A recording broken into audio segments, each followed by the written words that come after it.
where an application for an approval, a licence or the like is considered or determined during the meeting, the City warns that neither the applicant nor any other person or body should rely upon the discussion or determination until written notice of either an approval and the conditions which relate to it or the refusal of an application is issued by the City. Please note that this meeting is being live streamed. The recording will also be archived and made available on the Council's website after the meeting. If you choose to participate in a meeting during public question time and public statement time, it is assumed that your consent is given for the audio to be recorded. Please keep your comments respectful for Council and other members of the community. Visual images of the public will not be captured. Conditions of entry. No electronic, visual or audio recording or transmitting device or instrument is permitted to be used. A person who breaches this provision of the City of Swan Meeting Procedures Local Law 2019 will be required to immediately leave the premises. Attendance and apologies. Mr CEO, I believe Councillor Brodovnik is running a little bit late and I see all other councillors are present. Thank you. I have declarations of financial and proximity interest and interest affecting impartiality. At this point, Mr CEO, I have three. One from Councillor Zanino declared the impartiality interest in 13.7, the Midland Oval Redevelopment Urban Design Guidelines, as his business partner owned lands on the Crescent. Councillor Catalano has declared impartiality in item 3.3, the proposed subdivision land to the northwest of Cranwood Crescent Vivash, as she is a member of the Blackadder Catchment Group, which has made a decision. Made a submission. Yep. Councillor Parry has declared impartiality in item 4.3, the revocation of management orders and ceding of freehold land to the City of Bayswater, as his grandmother lives next door to one of the parks. Are there any others? Mr Mayor, Councillor Kiley has raised an impartiality on two items, 3.5 and 3.6. They're both the same. 3.5, the proposed garage addition in Guildford, and the other one proposed two-storey single house in Guildford. He's indicated that as an executive member of the Guildford Association, he may have contributed to the discussions around this item, and as such, he's declared an impartiality in both items, Mr Mayor. Thank you, Mr CEO. Any other declarations, either staff or councillors? There be none. Public question time. Mindful councillors and staff that questions and answers recorded in the minutes of a meeting may be summarised in accordance with the Local Government Administration Regulations 1996. 5.1 is questions for which were taken on notice. At this point in time I have nil. 5.2 is questions relating to reports contained in the agenda. 5.2.1 questions for which due notice has been given. I have nil. 5.2.2 is questions without notice. Any member of the gallery wishing to ask a question without notice? Yes, sir, if you could come to the microphone. State his name. And record your name. And these questions relate to items on the agenda.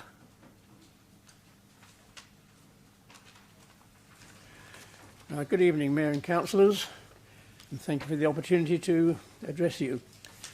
My name is Clive Wallace, 25 years resident of Balladura. First question, at the special meeting of Council on the 17th of February, concerned with the aged care development of Paradise Quays at Balladura, in speaking against Councillor Parry's motion, Councillor McNamara stated that earlier that day he had photographed 9 dwellings in Balladura, and I quote, in excess of 2 stories. There are developments in excess of 2 stories in Balladura. Could City staff please estimate how many private dwellings there are in Balladura in excess of 2 stories in height, and of that number, how many have roof lines that actually protrude a full story or more above the height of neighbouring houses and or are noticeably out of character with other nearby dwellings or the general neighbourhood? Thank you. Thank you, Mr Wallace. We'll have to take that question on notice because that will take a little bit of work to ascertain. Understand that, sir? Yes. May I go with question 2? Yes, further question, yep. Should the Paradise Quays aged care development prove to be commercially unsuccessful for whatever reason, has the Council considered what steps may be necessary to avoid the neighbourhood being left with a partly completed, derelict eyesore? Will the Council require the project developer to insure itself against an eventuality such as occurred some years ago with the infamous Taj Mahal on Swan fiasco at Peppermint Grove, but was triggered by a commercial venture failure? Let's take that on notice as well, Mr. Wallace. Thank you. Thank you. My third and last question. In its promotion of the aged care development at Paradise Keys, Ballajura, the Council has tended to give the impression that this development would primarily benefit Ballajura's aged. Ballajura is not a particularly affluent suburb. Recent sales in Ballajura have, on average, netted the seller about $380,000, generally less than what is being asked for most aged care accommodation in the Shire of Swan. Ballajura's aged could well be outpriced by those from more prosperous suburbs. Will the Council require the developer to reserve a proportion of aged care accommodation at Paradise Keys specifically for Ballajura's aged residents, or will it simply be a case of winner takes all? In short, does the Council put profit before welfare? Simple answer to that question is no, Mr. Mayor. Thank you, sir. Thank you, Mr. Wallace. Yes, Councillor. Point of clarification. Those questions on items that are on the agenda. I realise that. I was just... Your items not No. on the agenda. Cut Mr. Wallace a little bit of slack. Yeah. I do take your point, Councillor. So, any member of the gallery with a question pertaining to items on the agenda that have not given notice? Okay. Would you like to come forward? So, this is about an item on the agenda. Yes, it is. Okay, yes, thank you. Yeah. My name is Susan Lavelle. I'm a member of the Swan Active and seniors and a non-resident of the City of Swan. This is a petition for the seniors at the Swan Active. You presenting a petition, or are you asking questions? I'm going to ask questions. Okay. I just wanted to state. Yep. Yeah. Okay. Yep. Sadly, I didn't know the forum was last week. I wasn't informed. I thought that I would be as soon as I put the petition forward. So my apologies for not being here last week, and I was only come to attention on Monday at the Swan Active when the manager told me it was on tonight, and these are my group that I was able to ask to come along, and they have some questions as well. Okay, so my first question is, the report employs in depth the financial implications of the City of adopting a 50% discount to all members, but does not explore the obvious health benefits that activities bestow on its members. Mr Mayor, are you aware that this petition gained the support of the Honourable Ken White and also Mr Matthew Hughes, who signed it, and 3 medical doctors signed that petition because of the health issue and mental issues? Yes. Potential savings on the healthcare and the hospital system, which is in the City of Swan. And a lot of us are volunteers down in the City of Swan that are non-residents. Number 2, my question is, the officer's report suggests that the Swan Active facilities are possibly under stress, or under stress should the city extend the 50% to non-residents. But I have heard there's going to be an upgrade of over $10 million spent on that Swan Active centre. So it quotes that you might be losing $164,000 for the residents, non-residents that are attending. But in actual fact, 85% of seniors are non-resident of the City of Swan. And today our class was 38 of seniors. It's the biggest class in the Swan Active in all the exercise. So is that correct, that you're putting $10 million into development and concerned about $164,000 that you may write on that report? Well, it is incorrect. It's actually a little bit more than that. Is it? Yeah. Spending more money? Yeah. Okay. It's even... My third question, I have read and understand the implications of providing 50% discount on the members, but on behalf of the non-members and residents of the city, humbly request, Mr Mayor, that the Council reconsiders at least a pledge to implement option 2 as outlined on the report. That is to either look at a loyalty card when people... Some of those members have been coming for 25 years and they are non-residents, and so I think of... And there was quite a few that's why I started the petition, because there were so many that were non-residents of the City of Swan. So are you going to look at making a commitment for some sort of discount for loyalty members. I That's think all. that'll be a decision of council when we get to that item a little bit later in the evening. Thank you, Ms Lavelle. Any other questions? Yes, sir. Yes, Jeff Barker speaking also to item 2.1, the petition regarding residents outside of the City of Swan boundary using the facilities at Swan Active.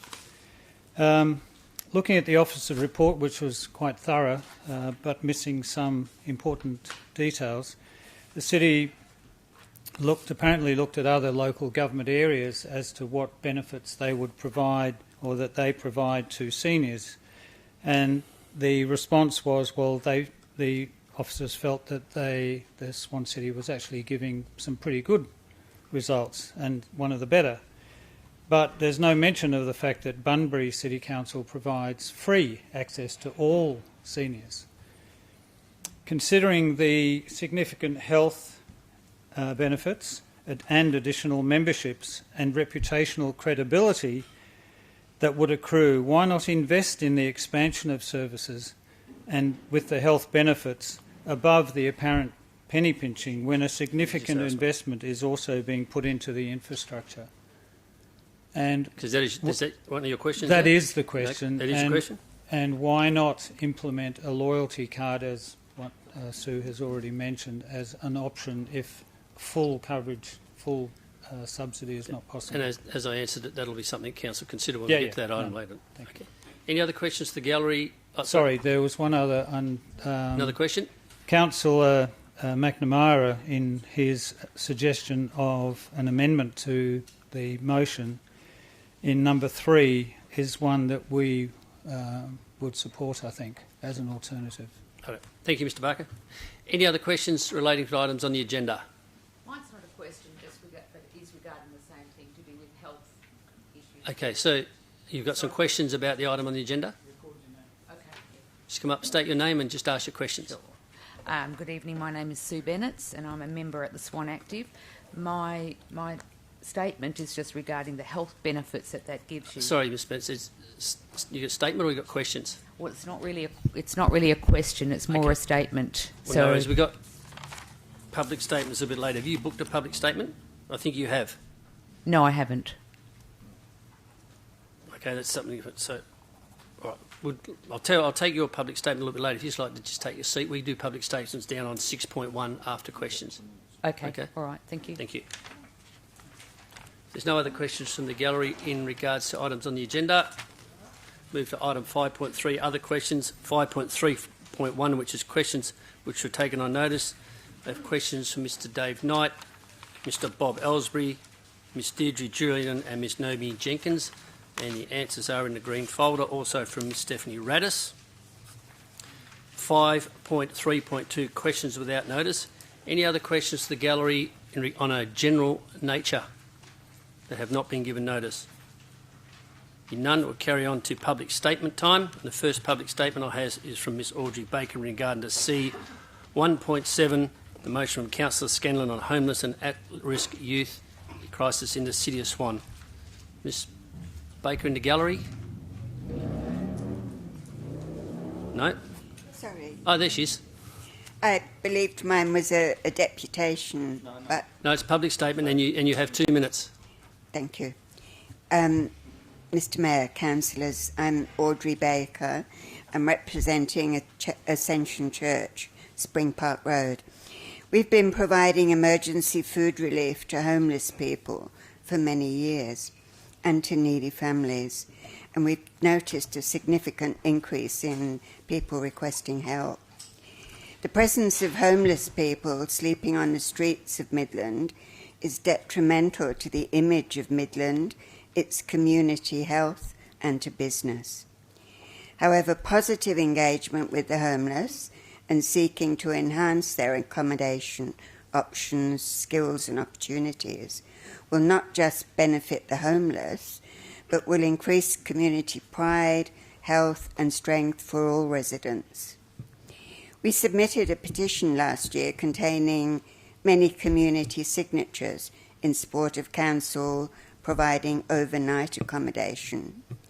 We currently provide sleeping bags or blankets, to homeless people, but many of these are discarded after a short time as they get wet. At this stage, given the approach of winter, we would like to suggest that Council seriously consider the provision of some temporary waterproof accommodation, for instance a marquee or similar, which would enable the homeless to spend the night out of the rain. And this could then also provide a focal point for other services to dispense food, washing facilities, street doctor.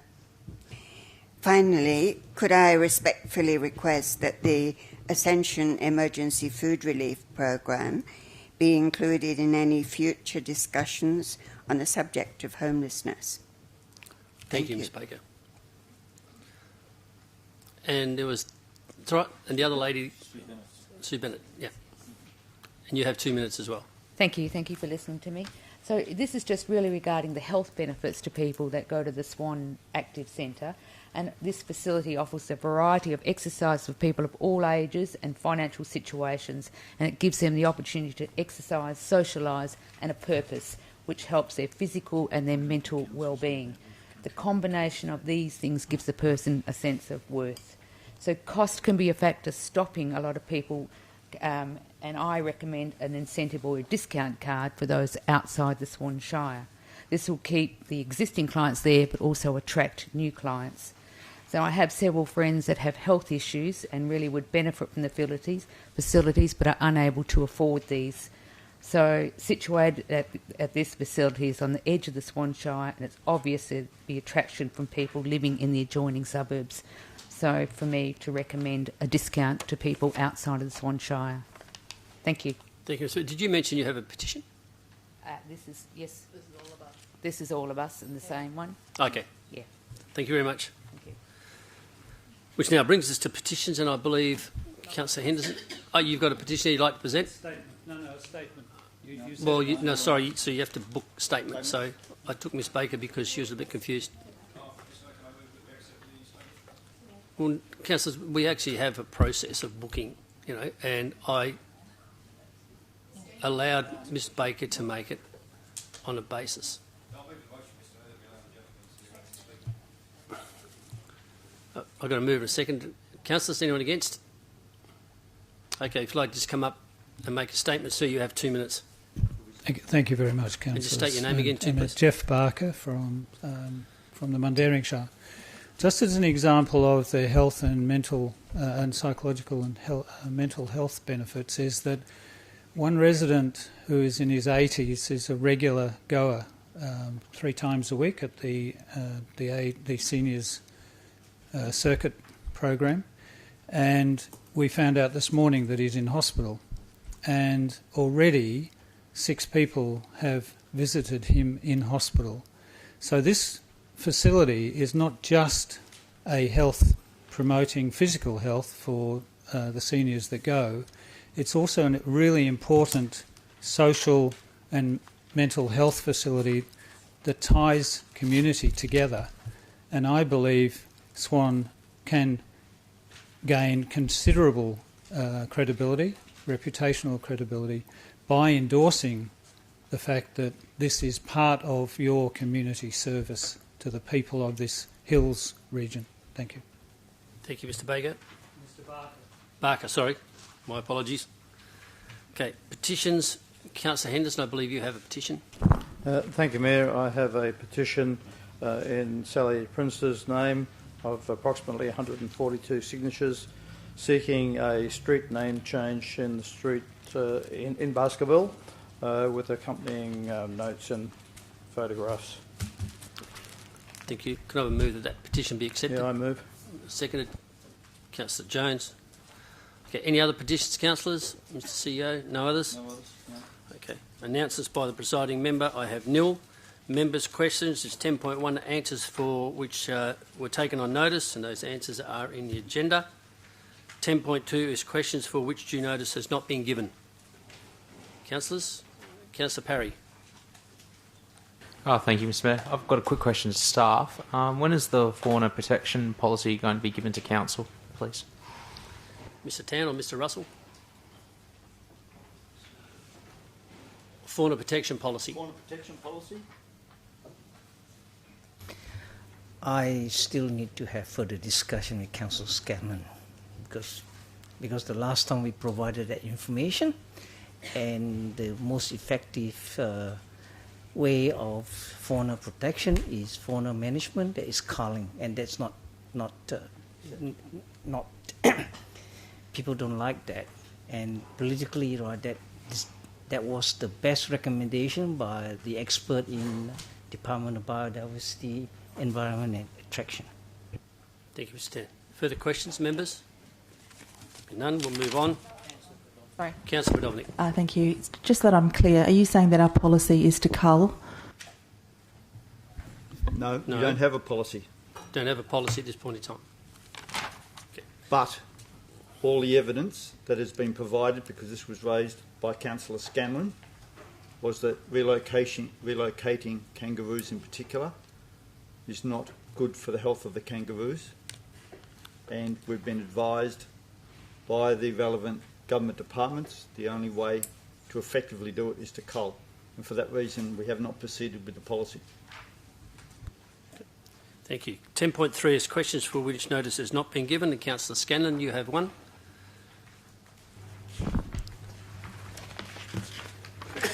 Yes, thank you, Mr. Mayor. I'd just like to ask what action the City has taken since August 2019 when we recognised that we're in a state of climate change emergency. We're requiring urgent action by all levels of government, including by local government. Cassandra, would you like to answer that one? So the City advocates through the state and federal government to recognise climate emergency and to take action, and it remains involved in the Climate Council's Cities Power Partnership since the original pledge in 2017. Thank you. Any another question? Just as a follow-on, please, Mr. Mayor. Yeah. I'm just sorry. Could you just rephrase that? What has happened since the declaration? You continued work that had been happening prior to the declaration. What's happened since the declaration? Mr. Mayor, we've continued to advocate on those issues. We've written to the ministers and I'm still waiting for a response, by the way. Thank you, Mr. CEO. Thank you. Any other members' questions? Leave of absence, Mr. CEO. Mr. Mayor, from Councillor Congleton, from the 20th of March to the 27th of March, both days inclusive. Any other leave of absence, councillors? Can I have a move that that be accepted? Councillor Parry, second to Councillor Zanino. Anyone against? Declare that leave carried. Takes us to confirmation of the minutes. I need a resolution required to confirm the minutes of the ordinary council meeting of the 12th of February 2020 and the special meeting of 17 February 2020. Moved Councillor McCulloch, second to Councillor Scanlon. Anyone against? Declare that carried. That takes us now on to 13, which is any business left over from the previous meeting, and item 13.5 is the Ellenbrook Security Patrol Survey, and the first proposed motion is from Councillor Jones. Thank you, Mr. Mayor. My motion is to not reinstate a community security patrol in Ellenbrook. 2. Resurvey Ellenbrook and Morgan Fields residents and ratepayers in 2021. 3. Include within the resident and ratepayer survey in 21 up-to-date crime data for Ellenbrook.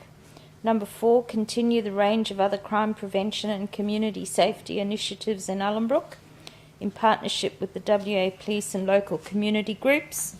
5 is provide information to the Ellenbrook community on the results of the community survey and council decision.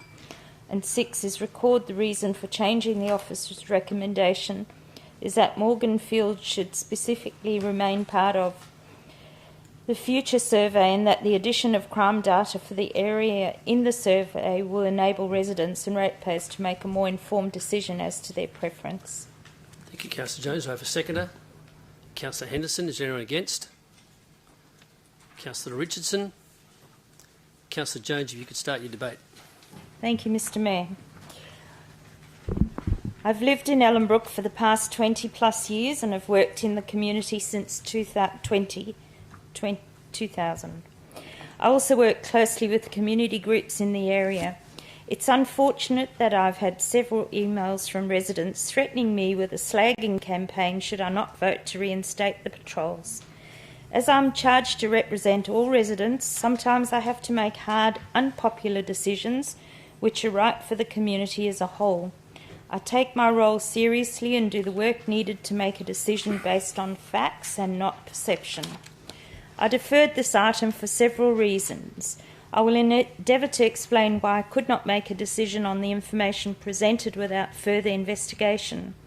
Please also bear in mind that crime is trending down and the population is trending up. Number 1, the crime stats and how antisocial behaviour was recorded. I didn't realise, and we didn't have the information, since I have found out that antisocial reports are recorded on a separate system and don't form part of the crime stats. Some of the stats we have been given by community members are based on Facebook posts. I took these to the officer in charge for comment, that's for the Ellenbrook Police, and according to him they do not necessarily correspond to the actual crimes recorded on both police systems. Stats drawn from Facebook observations are not recognised as being a reliable source from a legal point of view and unfortunately can work to increase false perception and unnecessary fear. The real crime stats as of Tuesday morning are as follows. Assault, non-family, 52, trending down. Assault, family 111, trending down. Threatening behaviour, 12, trending down. Robbery, 8, no change.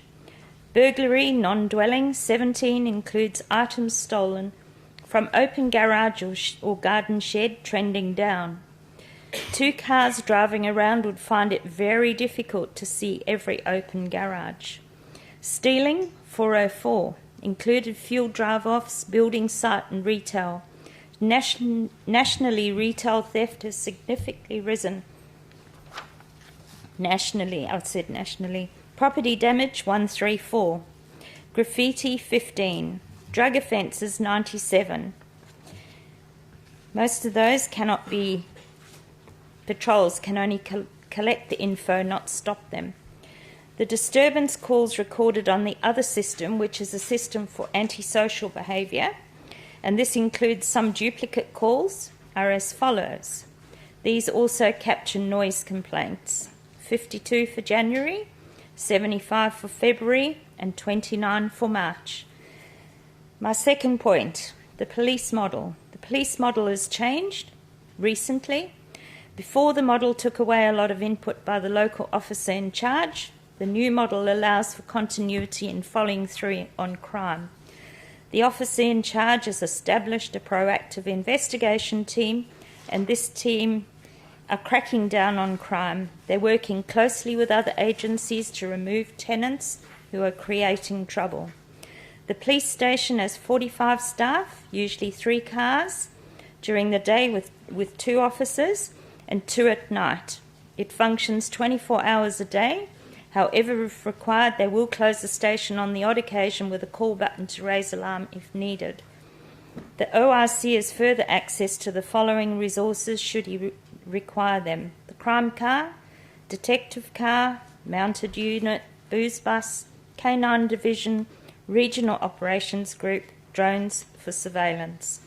My number 3 point, the feasibility of only having 2 security cars patrolling such a large area.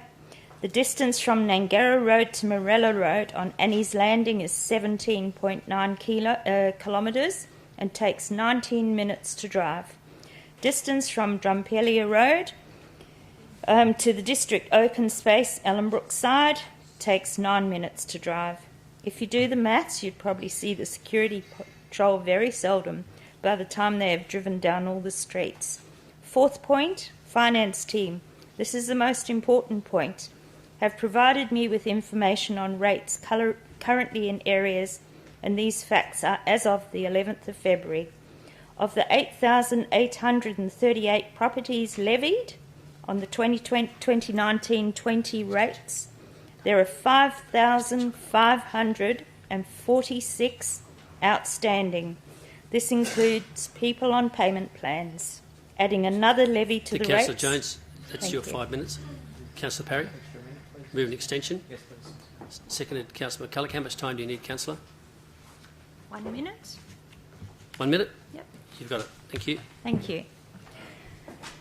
Adding another levy to the rates would add an erroneous financial strain on many residents who are already struggling and are behind on their rates. So, in summary, we have an effective policing system now in action, with their finger on the pulse of the real crime and antisocial behaviour, and they're scoring goals. The perception of Ellenbrook not being a safe place to live has been fuelled by hearsay and some Facebook posts. The feasibility of a security patrol with 2 cars needs to be further assessed to be effective. Special levy we will be asking all residents to pay, if based on the $130 per property, would be equivalent to around a 7% rate increase. Because of all these factors, I can now place my hand on my heart and vote against reinstating the patrols, and I ask other councillors to do the same. Thank you. Thank you, Councillor Jones. Councillor Henderson is the seconder. Thank you, Mayor. Councillor Jones has really covered it very well. I want to start off with the statistics in particular are in fact proving. And that's really the key here. Some of us have been actively involved in crime management over the city for many years and work with the police on these things, and we see statistically against the numbers of people in society, it appears as though there's a lot of crime around, but in fact it's pretty much the same everywhere. You have a certain amount of crime, and that's what the police are there for, to keep that under control. The biggest issue for me here, though, when I look at a couple of big issues, the number of people that responded is relatively low, at 24%, and that indicates to me that obviously we don't have a big percentage there to take a view of which way, and when you look at the balance it's like 50-50-ish. Now, in fact, over years, from when people wanted patrols and it was subsidised by Ellenbrook, the demand was there and the cost to ratepayers was relatively low. Today, it's a full cost to ratepayers.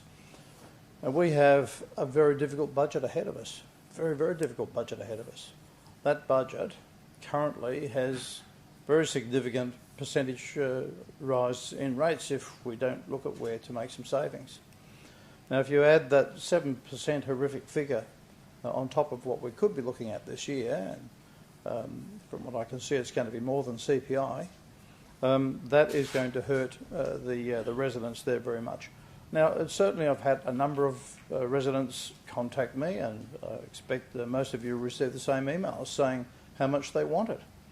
But they are very much, from what I can see, in the minority, because I'm seeing lots more send me emails saying, please don't do this, we can't afford it, we don't want it, we've got police there to do the job, and they are effective, and from the stats provided this evening I think they are effective. So, councillors, it's time to listen to the community. The community says that it's tough times. They're saying that we have a responsibility to keep our rates low. This is effectively a rate cost, and I don't think we should impose that in these times. I support Councillor Jones' motion, and I hope you do too. Thank you. Thank you, Councillor Henderson. Councillor Richardson, speaking against the motion. Oops. Thank you, Mr Mayor, staff, councillors, community members in the gallery and those watching at home who've taken the time to email us tonight and discuss the reinstatement of the security patrols in Ellenbrook. We've received that feedback, and according to the members of the community, the feedback and the emails that I've received, I have a completely different view from the community that want the community patrols reinstated. So here we have a difference of opinion. However, in 2018, when the City of Swan voted to cease the security patrol service within Ellenbrook and the Vines, because of the low return rate, which was 22%, I found out this afternoon, talking to Mark Bishop, that the decision is then made by the executive members of council that the letter that was sent out in 2018 to seek further indication from the community on whether they would like to return the service or not, indicated that 53.03% were yes in favour and 42.94% said no.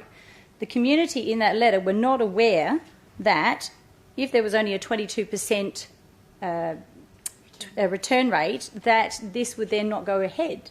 So in layman's terms, the letter did not explain to the community that it was dependent on a percentage rate of returned votes. And I can clarify that with Mr Bishop if you'd like to clarify. You said that the decision was made by executive members of staff that because of the low return rate of 22%, it was a council decision then and a recommendation of staff report.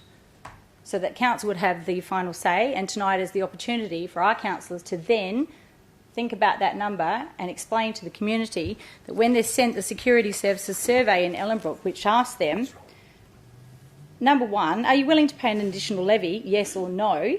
And the second question is your preferred delivery to this service. The introductory letter does not ask them if the percentage rate of returns is lower than there is no percentage rate to argue against, that 22% is not enough to reinstate the patrols. So we have an overwhelming response from the community, whether it be on Facebook or not, and whether they did or did not respond to the survey, that they want the security patrols reinstated. This is not a debate about crime, because I spoke to the Brazen manager today of the security patrols in the Vines, who stated that if you look at the crime reports, that there was 139 offences last year after it was reinstated in the Vines, down to 40 this year. They've had a successful model working in the Vines, and if we carried that over from a business perspective into Ellenbrook, we would see some positive results. So thank you. Thank you. Another speaker for the motion? Speaker against the motion? Councillor Johnson. Yeah, thank you, Mr Mayor. Mr Mayor, I think what we need to do here is to listen to the community, and that's what doing a survey is all about.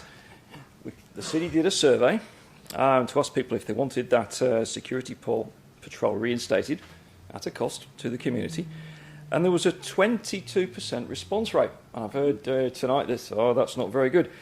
Just looking up on the local government election website, Mr Mayor, I see that Pearce Ward turnout for the council elections was 22.31%. Councillor, it's not a relevant concern for a survey on a security patrol. So I will ask you to stick factual and speak to the survey and not bring irrelevant information into the debate. That is relevant. Thank you, Mr Mayor. In my opinion, it is relevant information because it validates... You've been overruled, so you can go down another line, I hear what please. you're saying. Mr Mayor, 22% is a good number. We've established that. You can get elected on a 22% turnout. Again, Councillor, you're treading on thin ice. I told you once before it's irrelevant information. Go back to the facts. Mr Mayor, can you explain to us why it's irrelevant information? You're talking about an election versus a survey, so get back to the report. You've been overruled and carry on because you're wasting your time. I'll leave it there, Mr Mayor. Thank you. Thank you. Speak up for the motion. Councillor Parry. Thank you, Mr Mayor. As councillors, we reach a wide array of issues that intertwine and advocate with other forms of government, whether state or federal. We listen to our local communities and talk about issues that are dear to them. Councillor Congdon and I have done this in relation to Bradman Balladura too in the past 3 to 4 months. As councillors, we have the ability to advocate for our community's behalf, in particular for issues like policing in Ellenbrook and Morganfields, which is an important issue for the community. The previous state budget showed billions of dollars were spent on community safety. The City of Swan total budget is just over $200 million, a big difference. Community safety is an issue for all levels of government. However, an absolute majority of the responsibility lies within the state government. A local government can only do so much about this issue. A lot of councillors have stated in their election campaigns they wish to freeze rates. One councillor stated the following: Today's West, Saturday the 5th to 6th of 2019, shows Ellenbrook is in the top 10 areas most at risk of mortgage default. The people of Ellenbrook, Averley and Bullsbrook are doing it tough. Remember the councillors you vote for decide the rates we pay. So don't go back to the same old help your hip pocket. I want to get your rates down. Vote for me. My question to Council is this: how can we reduce Morganfield's rates bill by including a levy to security patrols that is on their rate bill? It is my belief that local presence, old-fashioned policing in the community is what we need to prevent crime and reduce crime in the suburbs. This is not only my belief, but also the member for West Swan, Rita Safiotis, too. How do I know that? She said it in October 2016 on her Facebook page, and I agree with her. Not security patrols, but police. You may all look at me blankly and say, why the hell are you raising Rita Safiotis' name in this debate? She has nothing to do with Ellenbrook. Well, Councillor, she does now if she continues to be the member for West Swan. Due to the redistribution of the state boundaries for the 2021 state election, half of Ellenbrook is under the seat of West Swan. If I was a resident of Ellenbrook and Morganfields, I would remind her of that comment made in relation to the Balladura police station and ask her one question. Councillor Parry, I would remind you to speak the motion in front of you. You're digressing on a whole different path. Okay. So if you could get back to the Ellenbrook security patrols, please. Thank you. My apologies, thank you. In times of crisis that we're currently experiencing, such as the coronavirus and the weakness of specific segments of the Australian economy, I cannot justify increasing rates to the local community, including Morganfields, when really policing is a state government issue and not a local government issue. However, I will stand alongside any government who is willing to go to any state member or candidate for the 2021 state election and ask them the same question I will be raising, because I want our communities to be safe too. Thank you. Thank you, Councillor Parry. Speaker against the motion. Speaker for. You got a question? Let's hear it. Thank you. I'm just a little bit confused, but please clarify. So, your question is to who? Sorry, the question is to me first. Sorry, Thank you. through the mayor. It's just not clear if we've surveyed the community, why we're not listening to the survey results, and are we no longer going to survey the community because councillors are concerned about rate rises? Is that? I'm sorry, it's just not clear. Well, is it a question or a statement? I'm not sure who can answer the question, to be honest. Well, I think Councillor Jones' motion said to resurvey again later on, because there's no significant change from the previous survey. Well, should I wait to speak to this then? Would you want to speak? Yeah, okay, actually I will. Speaking for or against? I guess I'm still deciding, and it would be helpful when you close the debate to maybe just be clear in when Councillor Jones closes the debate, she'll be responding to the opposition speakers. That's the role of closing the debate. So if you wish to speak... Okay, I'll take the opposition view. So hang on a sec. So you're going to speak against the motion? Against the motion. Thank you. Would you like to rise and speak against the motion, please? Thank you. Look, I guess what I'm wondering is why are we doing a survey and then really ignoring the community's response to that survey? If rates are an issue, and I don't disagree that they potentially are to people, is this something that we're going to do going forward to no longer survey people? Is that something that's on the table? Because it doesn't seem to be clear that we are no longer going to survey the community. It appears the officer's recommendation is to continue to survey, and it seems like the survey results are not being considered, and we're now discussing rates. It would be helpful to clarify that. Okay, thank you. Speaker for the motion? Any further speaker? Councillor Lucas speaking for the motion. I'll keep my comments brief, Mr Mayor. I've had some dental work done the last hour or so my mouth isn't working too well. I'm a bit confused about the last couple of speakers about surveys. We sent out almost 10,000 surveys. 9,600, I rounded up to 10, but 24%. Councillor Richardson, don't interrupt, please. Carry on, Councillor Lucas. The figures I've been looking at is 23.8% returned the last, which by me is 76 odd percent did not even bother to return the survey. So how concerned are they about crime? And of those 23.86 returned, just over 50% wanted the security patrol reintroduced. To to me, having been a police officer for over 38 years, the Ellenbrook Security Patrol was introduced when there was no police station in Ellenbrook. LWP, the developers, paid 50% of the money for the patrol work. That they've since withdrawn that very kind offer they had in place for many, many years.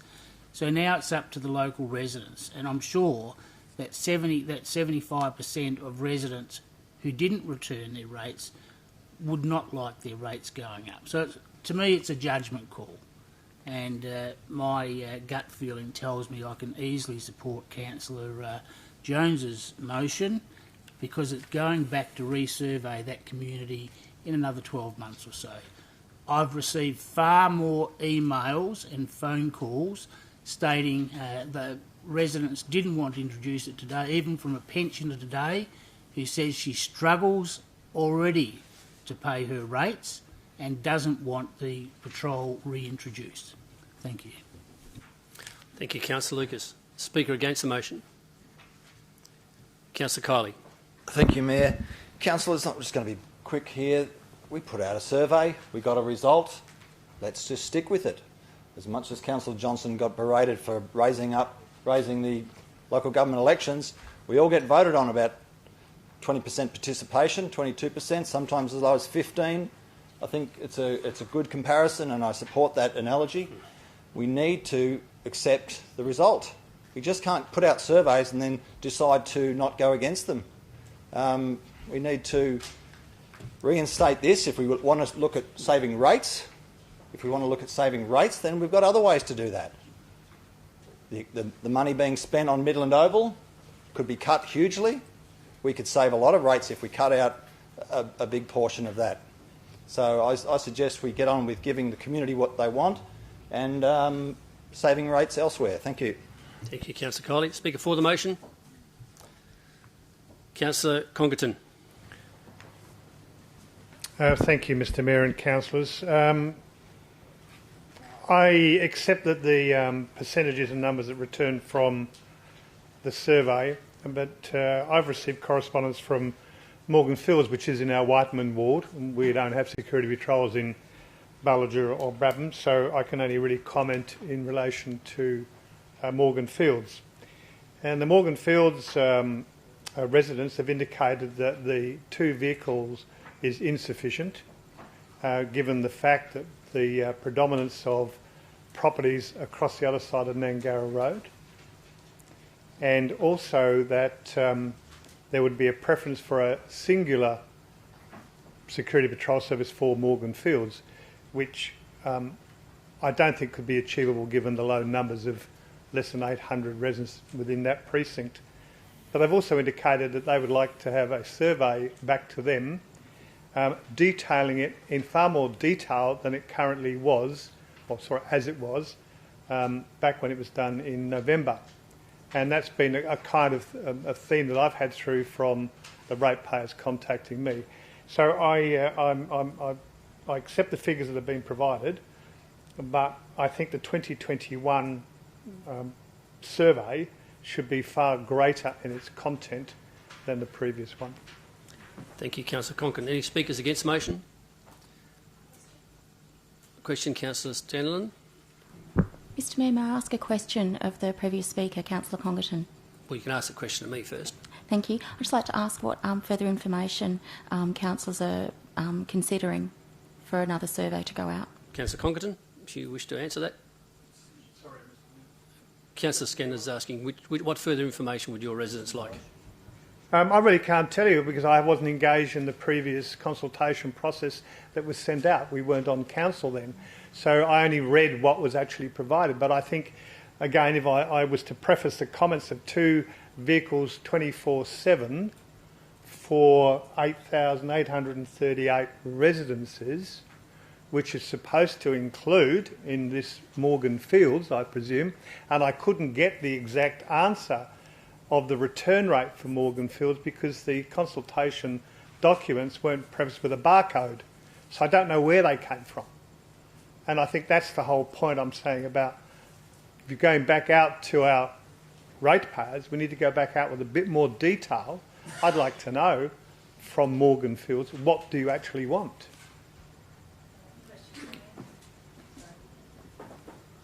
Councillor Richardson, Councillor Richardson, I assume you have a question because you have already spoken. I do, Mr. Mayor.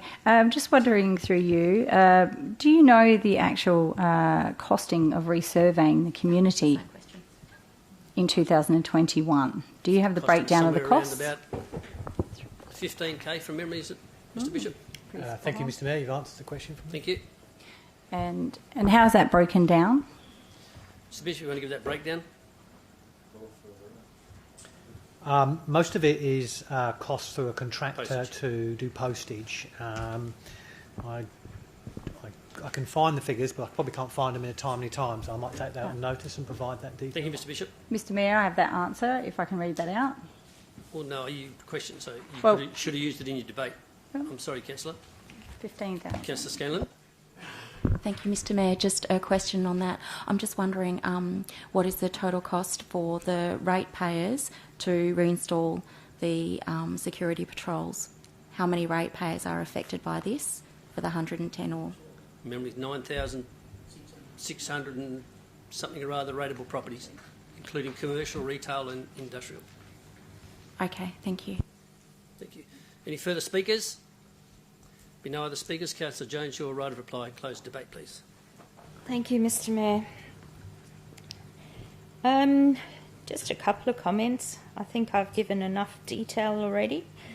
I listen to the community face-to-face, not on Facebook and emails, but I do accept emails as well. The survey, Councillor Pridovnik asked about the survey. I was informed by the staff that the decision for them to not, the initial motion, it's not only accepted on a percentage, there are other factors that come into the actual decision of making that, and Mr. Bishop can answer those. And that's pretty much all. Thank you, Mr. Mayor. Thank you, councillors. Okay, put it to vote. Those in favour? 1, 2, 3, 4, 5, 6, 7, 8, 9, 10. Those against? Sorry, 9. Sorry, 9 in favour. 6 against. Carried. Thank you, councillors. That takes us now item 13.6, the Midland Activity Centre Design Guidelines. And Councillor Johnson. Thank you, Mr. Mayor. My motion is that Council resolve to amend the Midland Activity Centre design guidelines as follows. Section 1, introduction to include the following paragraph after paragraph 2. The design of new development in the Midland Activity Centre should respect and retain the existing heritage buildings on the heritage list to ensure that Midland's built heritage as a Gold Rush era railway town is preserved for future generations. B, change objective bullet point 1 under section 2.2.5 heritage to read, development of heritage places accord with the relevant statement of significance and level of protection or management identified in the City of Swan's local inventory or the State Register of Heritage Places. 2, advertise the Midland Activity Centre design guidelines as a local planning policy under clause 2.4 of local planning scheme number 17 in accordance with the Planning and Development Local Planning Schemes Regulations 2015. And 3, record the reason for changing the officer's recommendation is to ensure that the need to preserve Midland's heritage as described in section 2.2.5 heritage is given prominence in the document. Thank you. Can I have a seconder? Councillor Scanlon. Is there anyone against? Councillor Congerton. Councillor Johnson, would you like to open debate? Oh yeah, thank you, Mr. Mayor. Mr. Mayor, the changes I'm proposing here are really rather simple. If councillors would care to turn to page 43 of their agenda, that takes you to the Midland Activity Centre guidelines, and you'll see that right at the beginning there is an introduction, and that introduction goes, the Midland Activity Centre design guidelines have been prepared to guide the revitalisation and urban form of the MAC. The design guidelines are focused on improving the quality of development to achieve the principles established by the MAC Structure Plan. and then it goes on about design guidelines. Mr Mayor, all I'm doing is inserting this one small paragraph in there because we're proud of our town, we're proud of Midland, we're proud of its heritage, and we're proud of its built form. And we believe that the Midland Activity Centre design guidelines should basically state that. It's doing no harm whatsoever. And this document will be an input into the new design plan. So we would like that statement to be bold and right at the front so it's extremely clear what we mean. So we want the developers and the architects and the planners to recognise that at every opportunity they should be looking to save the older buildings of Midland. Now, if you walk down Cale Street, very interesting contrast. On one side we have the Principal, which I think was the old principal's house. On the next door to it, we have the Dome, which I think was one time a school. Then it was a TAFE, and now it's a cafe.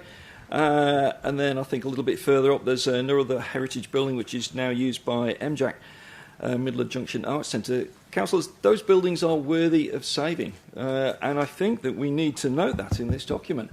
All over Midland, such as this building, the one we're in now, the Midland Courthouse, there are buildings of enormous value. And what we've learnt is that if you drive through Guildford, you'll see the enormous economic activity in Guildford, I think, is driven by the heritage we have retained there, to the extent that if you drive through Guildford right now, you'll see some very unusual thing that hasn't been seen before, but I won't mention it. It indicates serious economic activity. So the school is expanding, and there's a big sign of that. All it is an additional paragraph to guide the developers in the direction of economic success through creating a livable neighbourhood, i.e. one that is pleasant to walk around in and has beautiful buildings retained for the future. So, councillors, I'd urge you to support this very modest change to this important document. Thank you. Thank you. Councillor Scanlon is the seconder. Thank you, Mr Mayor. Nothing further to add. Okay. Speaker against, Councillor Congerton.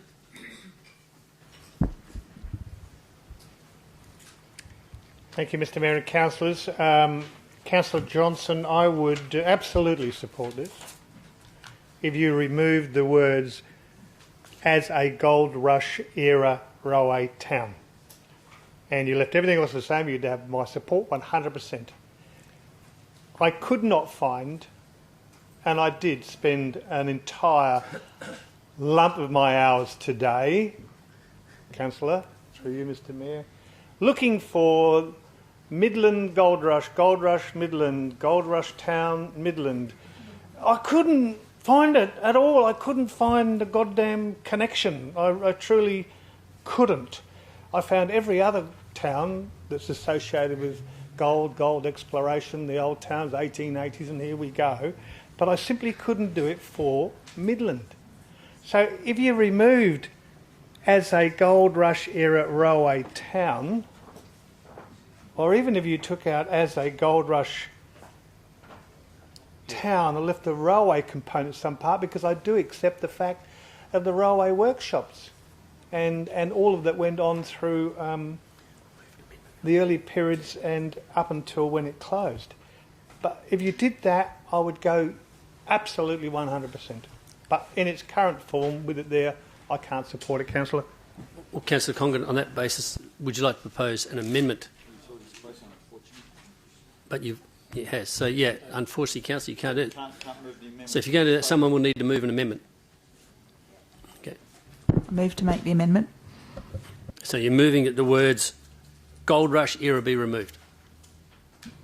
Yes. How can we keep the railway in there? Well, make it make sense. That was the suggestion, that you could take out "Gold Rush era" and leave "Railway Town," because that is acceptable. Yep, So. yep. Yep, beautiful. Thank you. Acceptable, the mover and the seconder. Accept that? Yes. That comes the motion. Councillor McMahon, you have a question? Question is to staff, Mr Mayor, through you.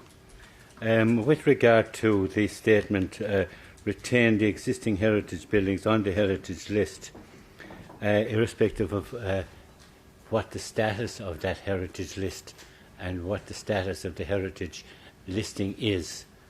The question is, will that affect any proposed sale or purchase of property that is in the mind to see the complete plan put through? Thank you. Mr Tan, if you should answer that. Mr. Mayor, the heritage list is the official heritage properties that will be under the scheme that has preservation right.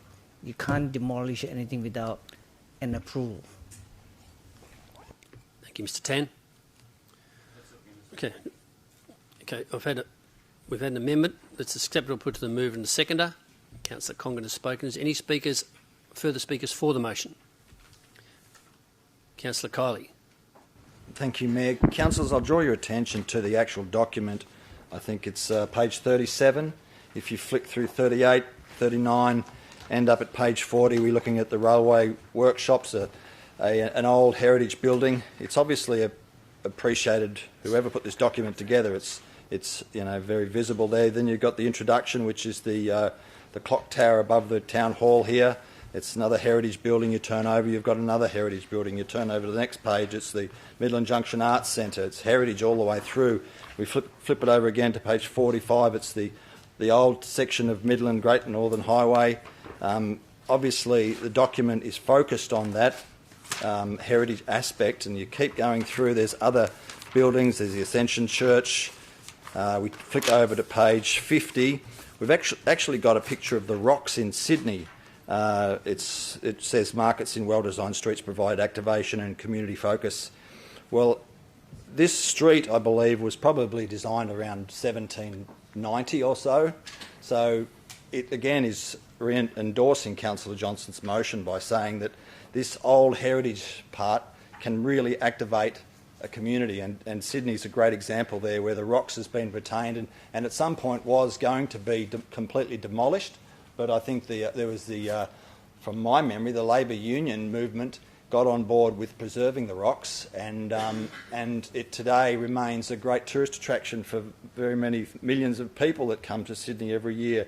So you can see the value of heritage, and I think this document, inadvertently, by including that, has shown us that, yes, heritage is a very important component of developing a modern and vibrant city, and I think Councillor Johnson's motion supports basically what the document is providing through a visual means, and what we can achieve overall by retaining our heritage. Thank you. Thank you, Councillor. We'll remind you, Councillors, this item is about sending these guidelines out for advertising and public comment. We're not actually adopting anything here today. Any further speakers for or against? No further speakers. Councillor Johnson, do you have a right of reply?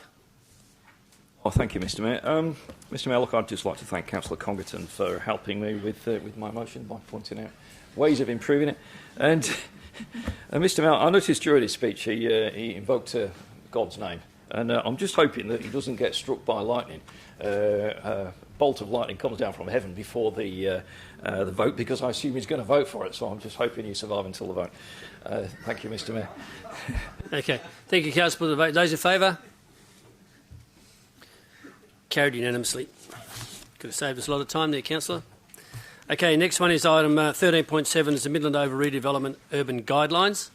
Again, Councillor Johnson. And I will remind you, Councillors, this too is only for an item to go out to advertising and public comment. We are not adopting anything. Thank you, Councillor. Thank you, Mr Mayor. Mr Mayor, my motion is that Council resolve to advertise the Midland Oval Redevelopment Urban Design Guidelines as a local planning policy under Clause 2.4 of Local Planning Scheme Number 17 in accordance with the Planning and Development Local Planning Schemes Regulations 2015 with the following changes. In Section 1.2, Vision, on page 4 of the Design Guidelines, insert an additional bullet point: retain the heritage buildings in the avenue that are listed at Category 3 in the Municipal Heritage Inventory. B, in Section 2.4, Sub-Precincts, on page 15 of the Design Guidelines, insert an additional sentence to the final paragraph under Sub-Precinct A: these properties are to be retained in any new development. In Section 2.4, Sub-Precincts, on page 15 of the Design Guidelines, insert an additional sentence to the final paragraph under Sub-Precinct F: these properties are to be retained in any new development.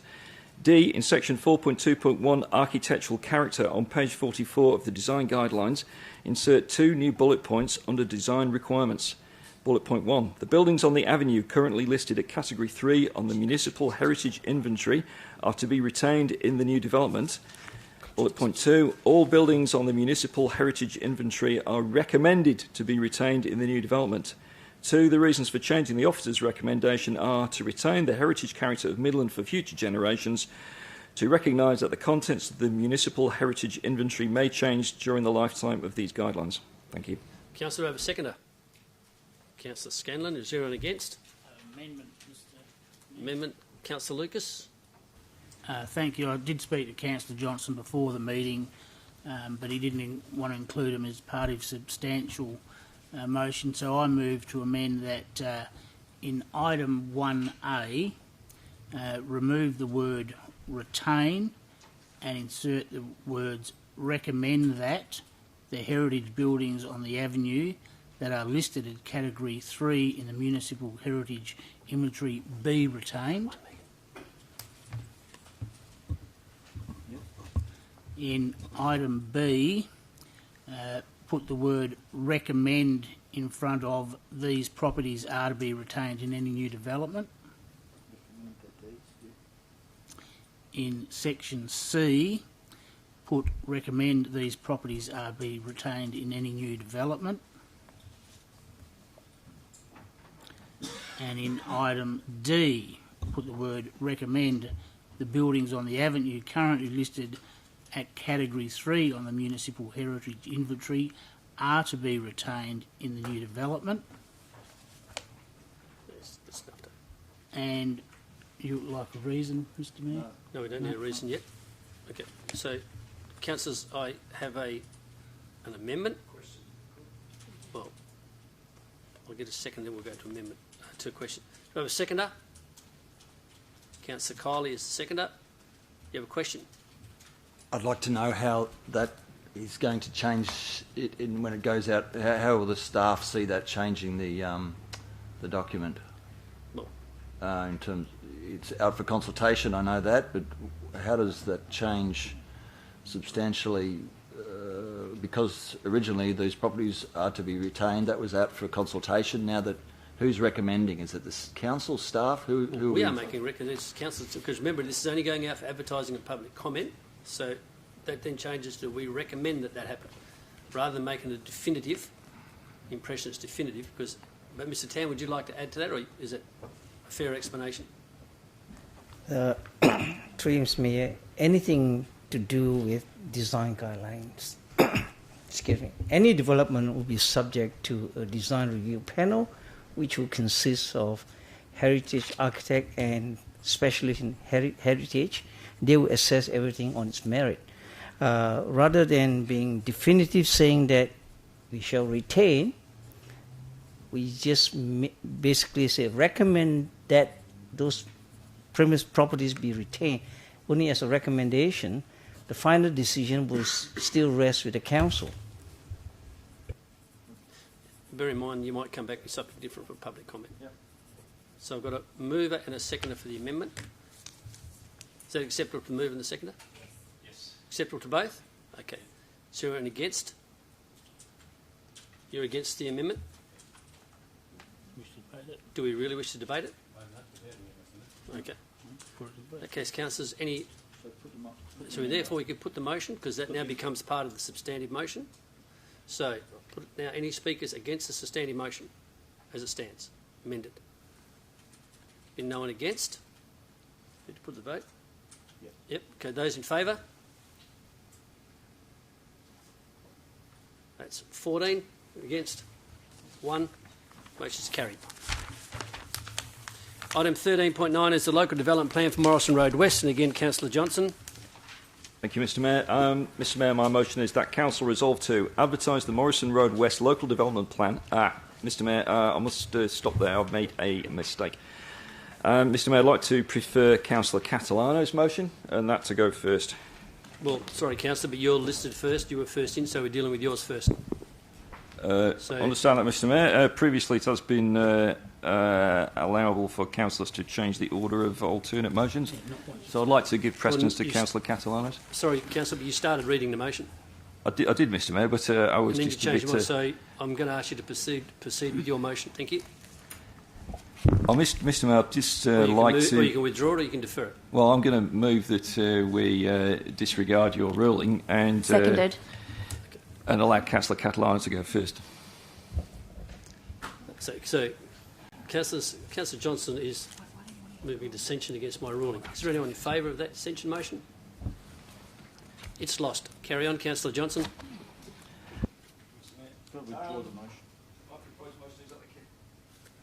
The Council resolved to advertise the Morrison Road West Local Development Plan under Schedule 2, Part 6, Clause 50 of Sorry, the planning... Mayor, excuse me, Councillor Johnson. I don't know whether we recorded that result.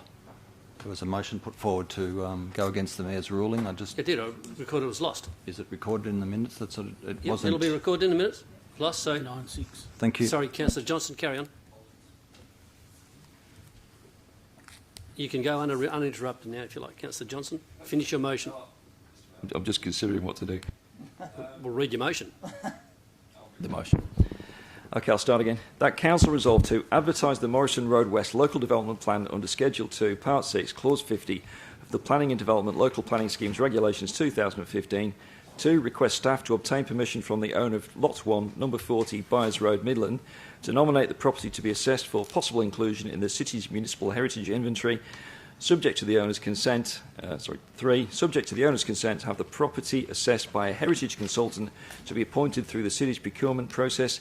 4. The reason for changing the officer recommendation is that Lot 1, Number 40, Byers Road, is a 116-year-old iconic heritage house in good condition, in a prominent position, and its retention is desirable to protect the traditional streetscape.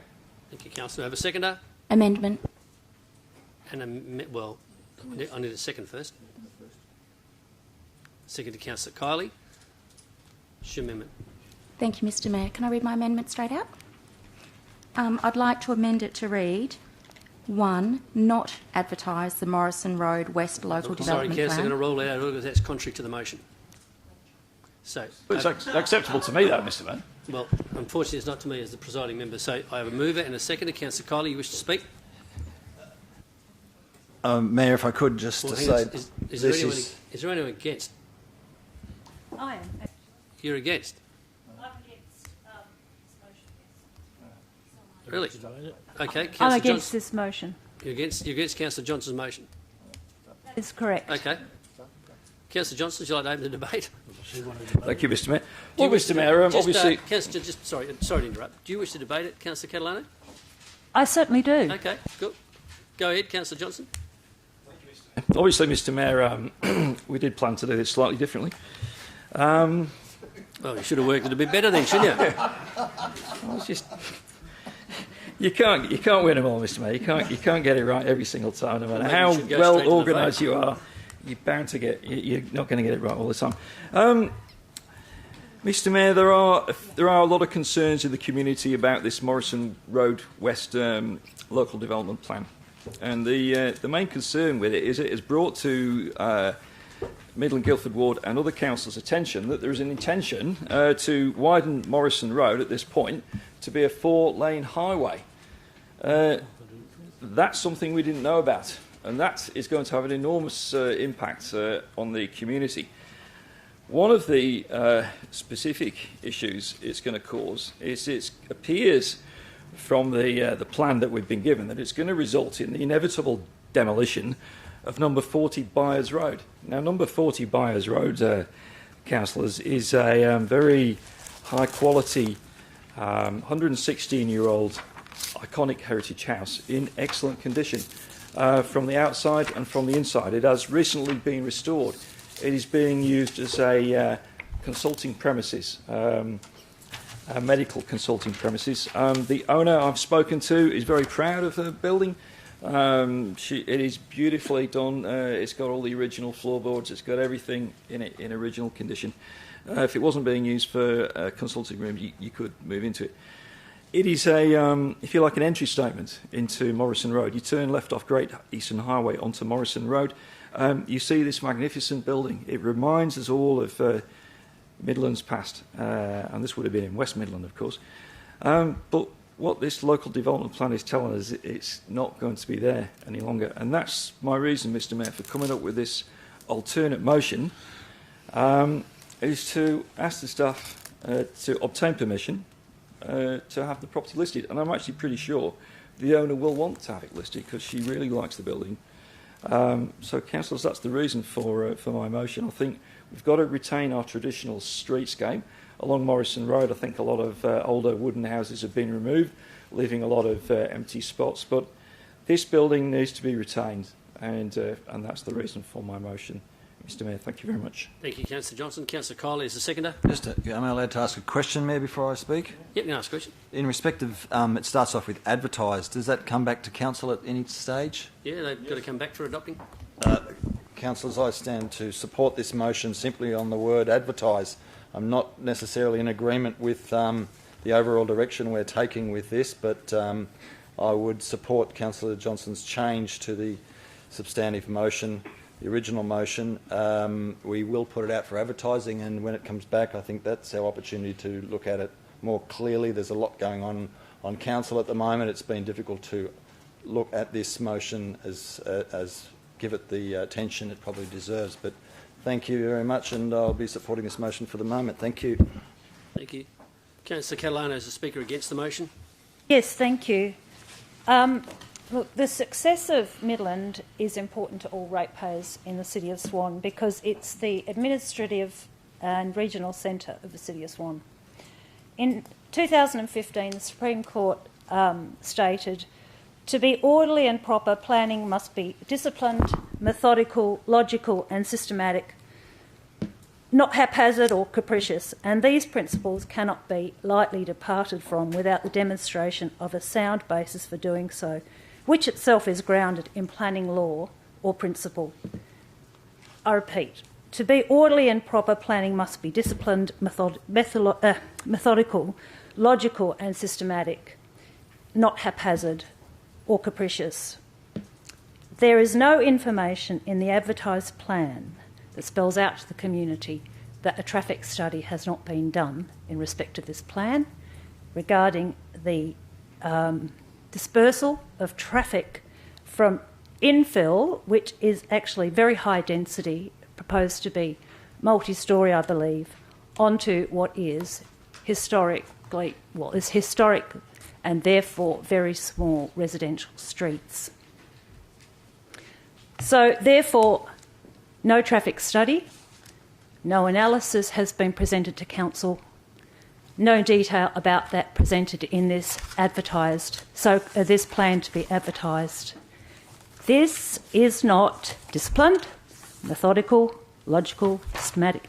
In fact, maybe it's even capricious or haphazard. We have to start with a solid foundation for any planning proposal we put out there. We don't know, council doesn't know, and neither does staff know, the impact that this high-density infill will feed into those small 120-year-old residential streets.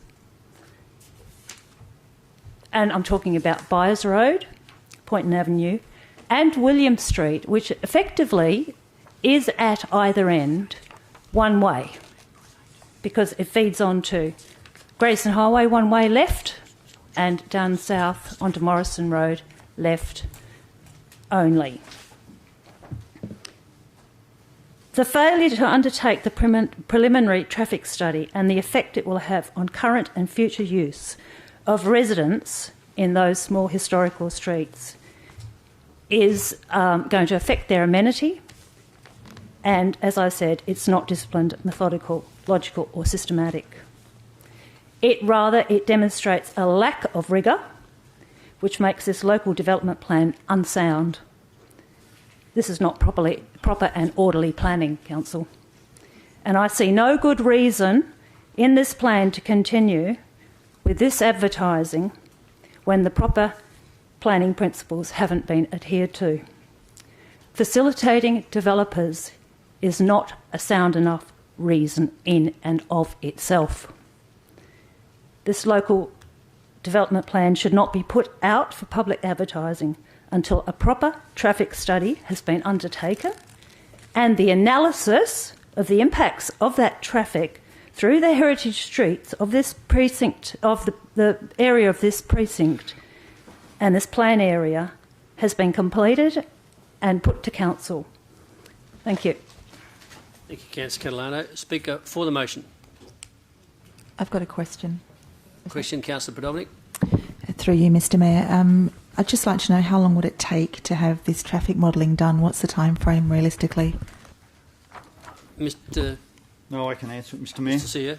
Sear. Could be six months or so, Mr Mayor, and it wouldn't be something we'd be doing. It'd be something the planning for Morrison Road is a blue road.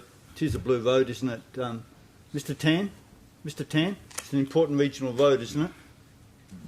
I believe so, yes. So as an important regional road, Mr Mayor, the planning for Morrison Road is undertaken by the West Australian Planning Commission. It is the West Australian Planning Commission who did the orderly planning on Morrison Road some 40 years ago when they put the road widening in. That's why several properties and widenings of properties we own already own properties along that section of road. So the planning was done some time ago. We would write to them and ask them for the up-to-date traffic information if that's what council want, Mr Mayor. But that's where it's got to at this stage. There's already a widening there. Okay, just one more question through you, Mr Mayor. Further question? Just one more. Can you please advise, or can staff please advise, what would be the impact for this council decision if we waited to have that impact study before it was ratified by council? Is that reasonable? Mr Tan. Mr Mayor, I'd just like to remind council this the local development plan is all about restricting access on Morrison Road, because Morrison Road is what we call a blue other regional road. It's already got a road widening in the scheme. The reason we put this up is to ensure, to flag to landowners that if you're going to redevelop the site, you're going to restrict the number of access of Morrison Road for traffic safety and revert all the access either to Byers Road. That's only a proposal going out to the public, to the landowner, saying if you own land, right, if you want to develop, you've got to have consideration on access on the Morrison Road. Nothing more, nothing less. The councils talk about that heritage building. They got access of Byers Road as it is. They're not coming off Morrison Road. The road widening, any future development affected by the road widening, right, will probably get some compensation from when we start acquiring land for the road widening. There's no plan, as far as I know, of any road widening at this stage. I think this is only going out for advertising so that the affected landowners are told and suggest that if they should develop, these are the best option for them to look at. Okay. Nothing else, Councillor Podolnik? Okay. Speaker. Question, Mr. Mayor. Question, Councillor Lucas. Thank you also to Mr. Tan. When we had a briefing about this from Leon, and I think even Main Roads may have touched on it, was the purpose about the volume of traffic on Morrison Road, which is the subject of Councillor Podolnik's question, or was it about perhaps restricted access onto Morrison Road by those streets that were mentioned earlier, William, Byers, etc.? Mr. Tan. Mr. Mayor, my understanding, the confidential briefing by Main Roads was to trying to advise the council of their modelling in terms of traffic volumes impacting on the Midlands CBD. And I'm not aware that it's about access, but what we're saying is... Sorry, we also had a briefing from Mr. van der Linde about the Morrison Road West. Yep. And my understanding from that briefing, it wasn't about traffic volumes, it was about limited access. Yes. You're correct. It's only, like I said, right, if you look at the objectives of the local development plan, it's quite clear stated there. Thank you. Okay. The Speaker for the motion. The Speaker against the motion, Councillor Scanlon. Thank you, although I don't mind being called Councillor Catalano this evening. She spoke wonderfully. I'd like to also speak in a same vein to this matter because the item we're considering is in regards to Morrison Road, and we're hearing a lot about it being a main thoroughfare and a road, yet we don't have the traffic modelling. So we really need to get that traffic modelling before we go out to consultation. Now, I hear things such as, we're only going out for advertising at this stage, councillors. This is just going out to consultation. It's coming back. I've heard that quite a few times before, and yes, it is just going out for advertising, and then it comes back. And if we want to make any changes that are quite substantial, we're told, well, we're going to have to go back out to consultation. That's going to be $10,000 cost, and that's prohibitive of us proceeding with that. So in my experience on this council, we need to get it right. We need to follow proper and orderly planning. We need to get that traffic modelling. Need to ask Mr Foley to organise that for council and for this to be represented to council. So I'd like to urge you to vote against Councillor Johnson's motion in favour of Councillor Catalano's motion. Thank you. Thank you. Speaker for the motion? Question, Councillor McCulloch. Can you turn your microphone on, please, Councillor? Sorry, question to staff because I've heard it one too many times. Have we in this process followed proper and orderly planning? Mr Tan? Yes. Thank you. Right. Speaker for the motion. Councillor Lucas. Thank you. I thought I would have avoided talking by asking the last question. This is not about traffic modelling or the volume of traffic that will be carried by Morrison Road into the future. It's to advise current landowners that they may have limited access onto Morrison Road into the future. Traffic modelling has got nothing to do with the advertisement of it. That will be done by the state government. You heard the road reserve was already put in some 20 plus years ago. So it's nothing about modelling. Delaying this by 6 or 12 months and incurring additional costs to gauge the number of vehicles that may use Morrison Road into the future has nothing to do with this advertisement. It's about the access onto Morrison Road. Thank you. Thank you, Councillor Lucas. Speaker against the motion? Any speakers for or against? Councillor Johnson, your right of reply. You have 3 minutes. Yeah, thank you, Mr Mayor. Mr Mayor, I find myself agreeing with speakers both for and against.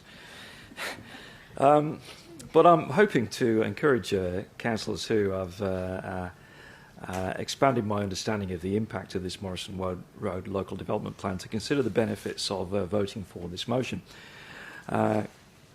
Councillors, Councillor Catalano in particular, you have expanded my knowledge of the impact of this local development plan.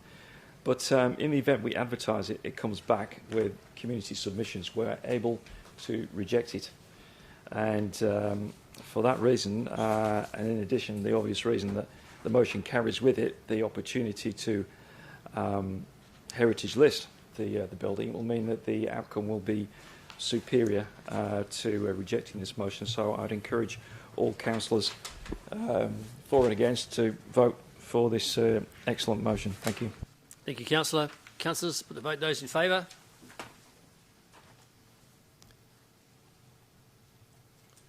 There's 12 in favour, 3 against. The motion is carried.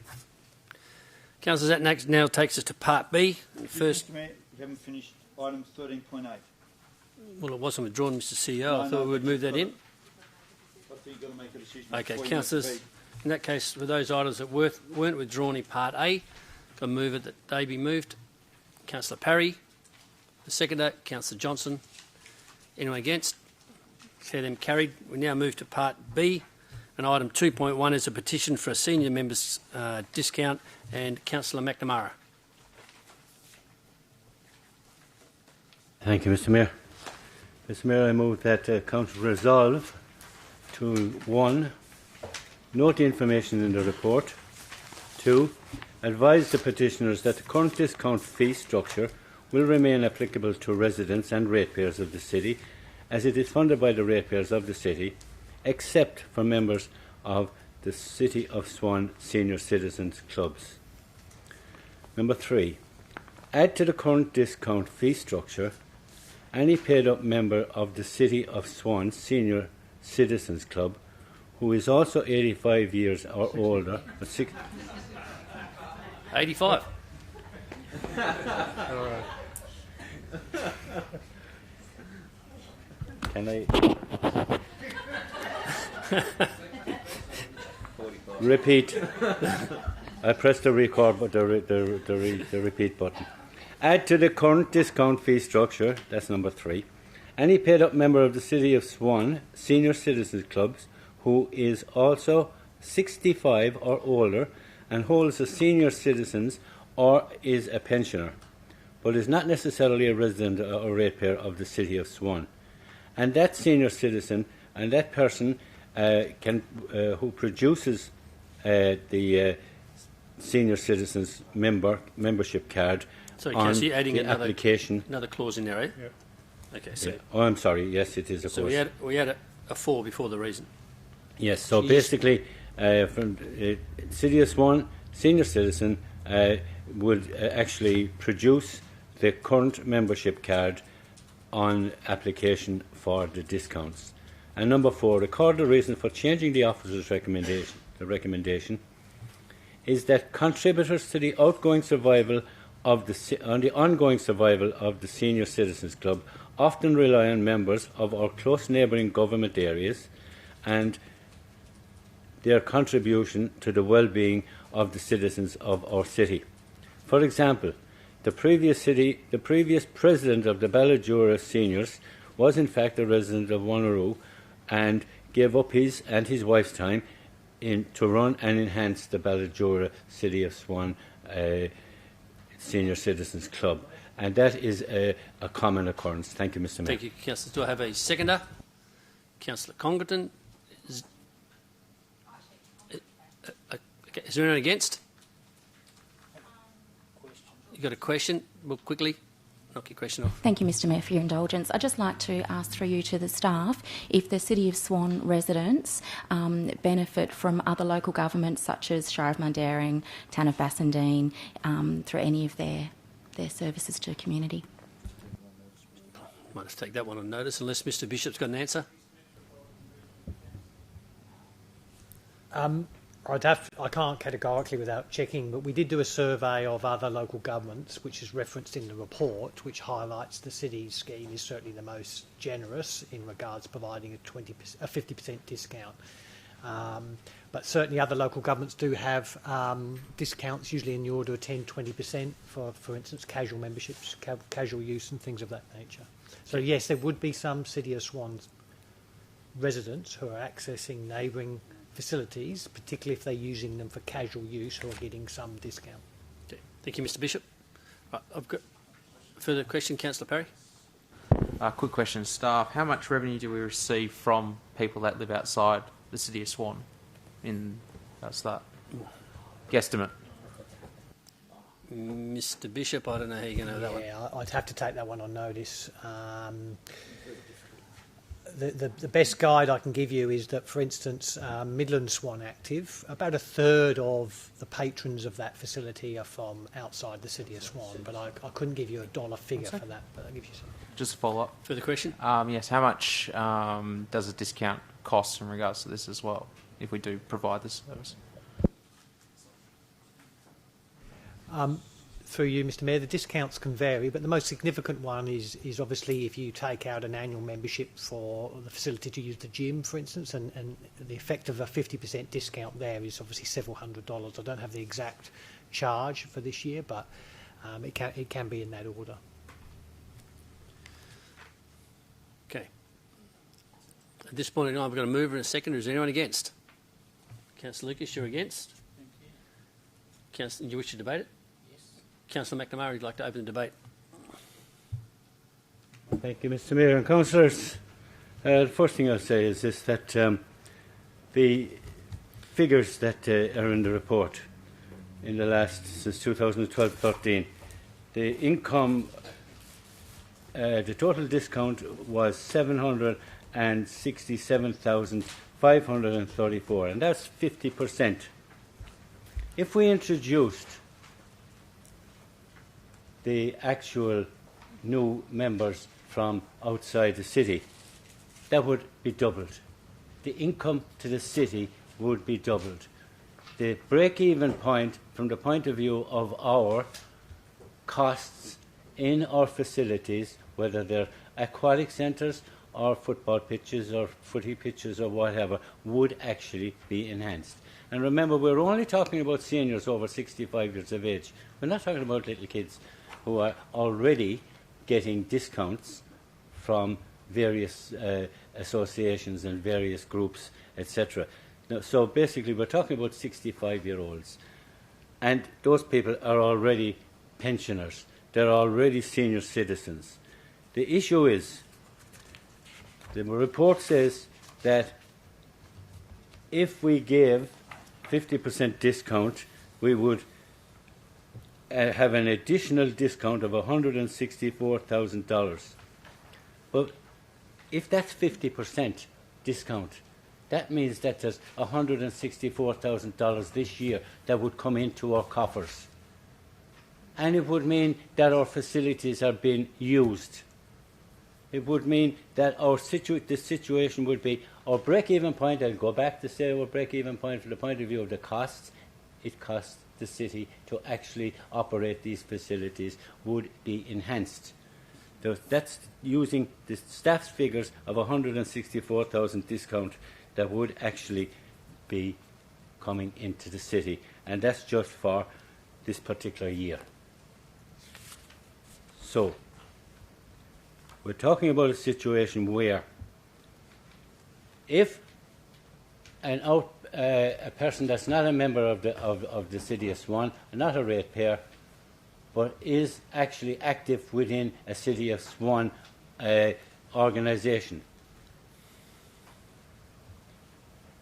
that particular person is actually looking after our job from the point of view on a voluntary basis, helping us, helping the City of Swan, helping other ratepayers to actually perform their duty from the point of view, or perform their recreational stuff that seniors do.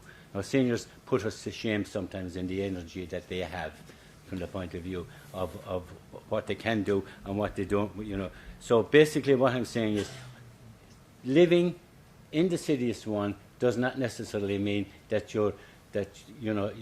we don't live in a bubble.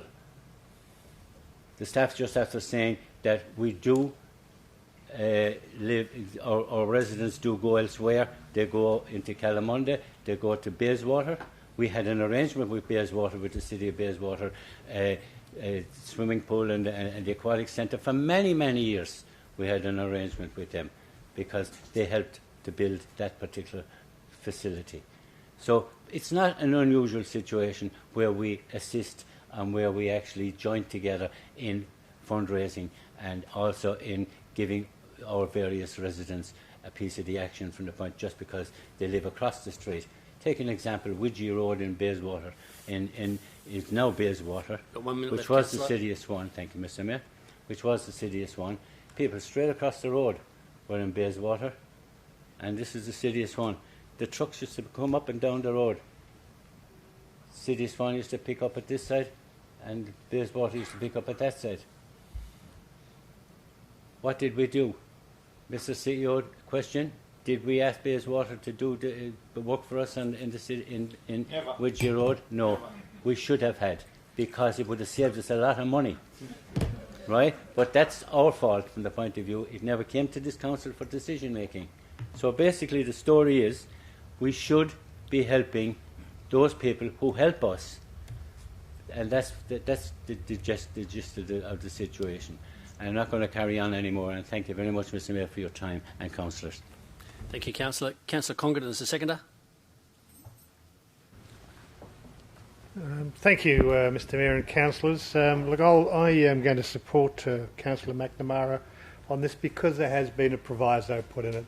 It's saying you have to have an active membership with a senior cits group, and as a City of Swan senior cits group. So for all of those members in the gallery that maybe not a member of a senior cits group, I encourage you to join. And you might find that their fees are not so high that it would be in your best interest to do so. But it also might be in a position you could form your own senior cits club, and or for those senior cits clubs that are struggling with their membership, this might be an added base to their membership to improve that as well, because the whole thing about senior cits and well-being is not only about being active, it's all being active outside of a pool or outside of a gymnasium, it's also being active in other things in life. So I'm going to support it. I did have a conversation with a staff member today, and we could be talking a minimal increase in this. We do have capacity, albeit tight, but overall I think it's an excellent result for the senior cits groups and those who wish to participate in use in our pools and recreation areas. Thank you. Thank you, Councillor Congren. Councillor Lucas, you wish question? Amendment? Amendment, Mayor, if I could. I would like to include something about people who may not be 65 but may be disabled in some way. I'm not too sure of the appropriate terminology and seek staff's guidance on that. Because I did have a...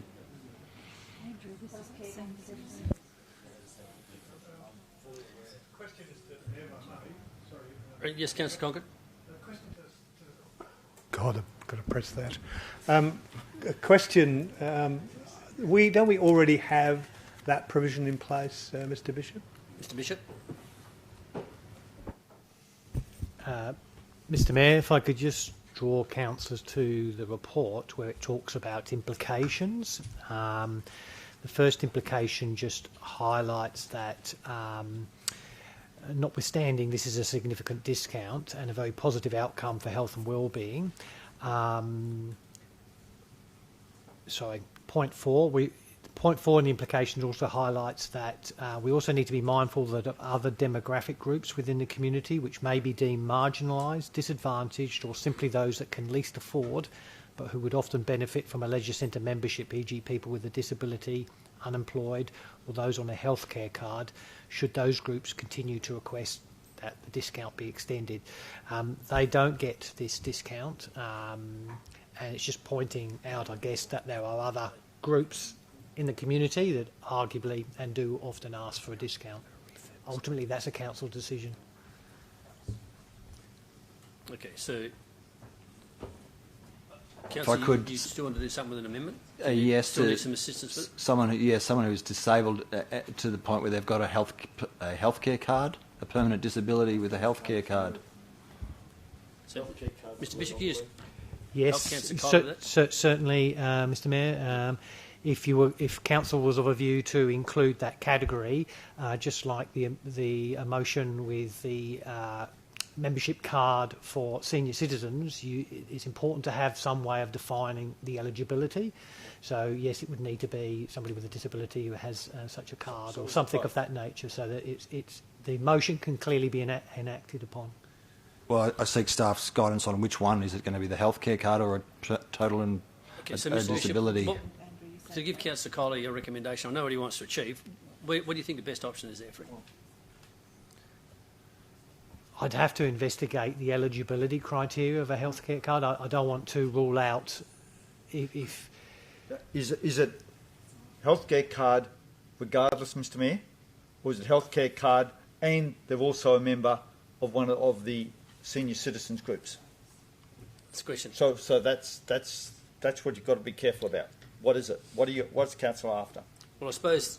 just after a healthcare card is my healthcare card. So if they're pensioners and they've got a healthcare card and they're residents of the City of Swan, they get that discount. Well, that's my understanding. That might be something to consider at a previous time, because the motion before is a petition in regards to seniors' membership discounts. I'll take your advice on that one and maybe foreshadow a motion for another meeting. Thank you. Yep. Through you, Mr Mayor, on further reflection, rather than us, I guess, have a motion without full consideration, I think it's a significantly different element that we should do the research on it and bring it back. Take it back and play with it later on. Okay, so I've had a move and a second to speak. A speaker against the motion, and Councillor Lucas, you've indicated you're against.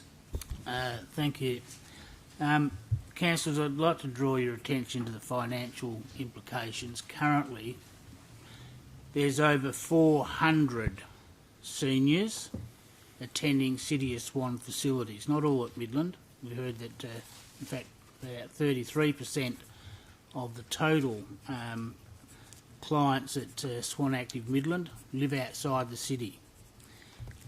When you read the report, if this current discount of 50% is afforded to just those 400 current seniors that attend Swan Active facilities, there will be another $164,000 loss to the city.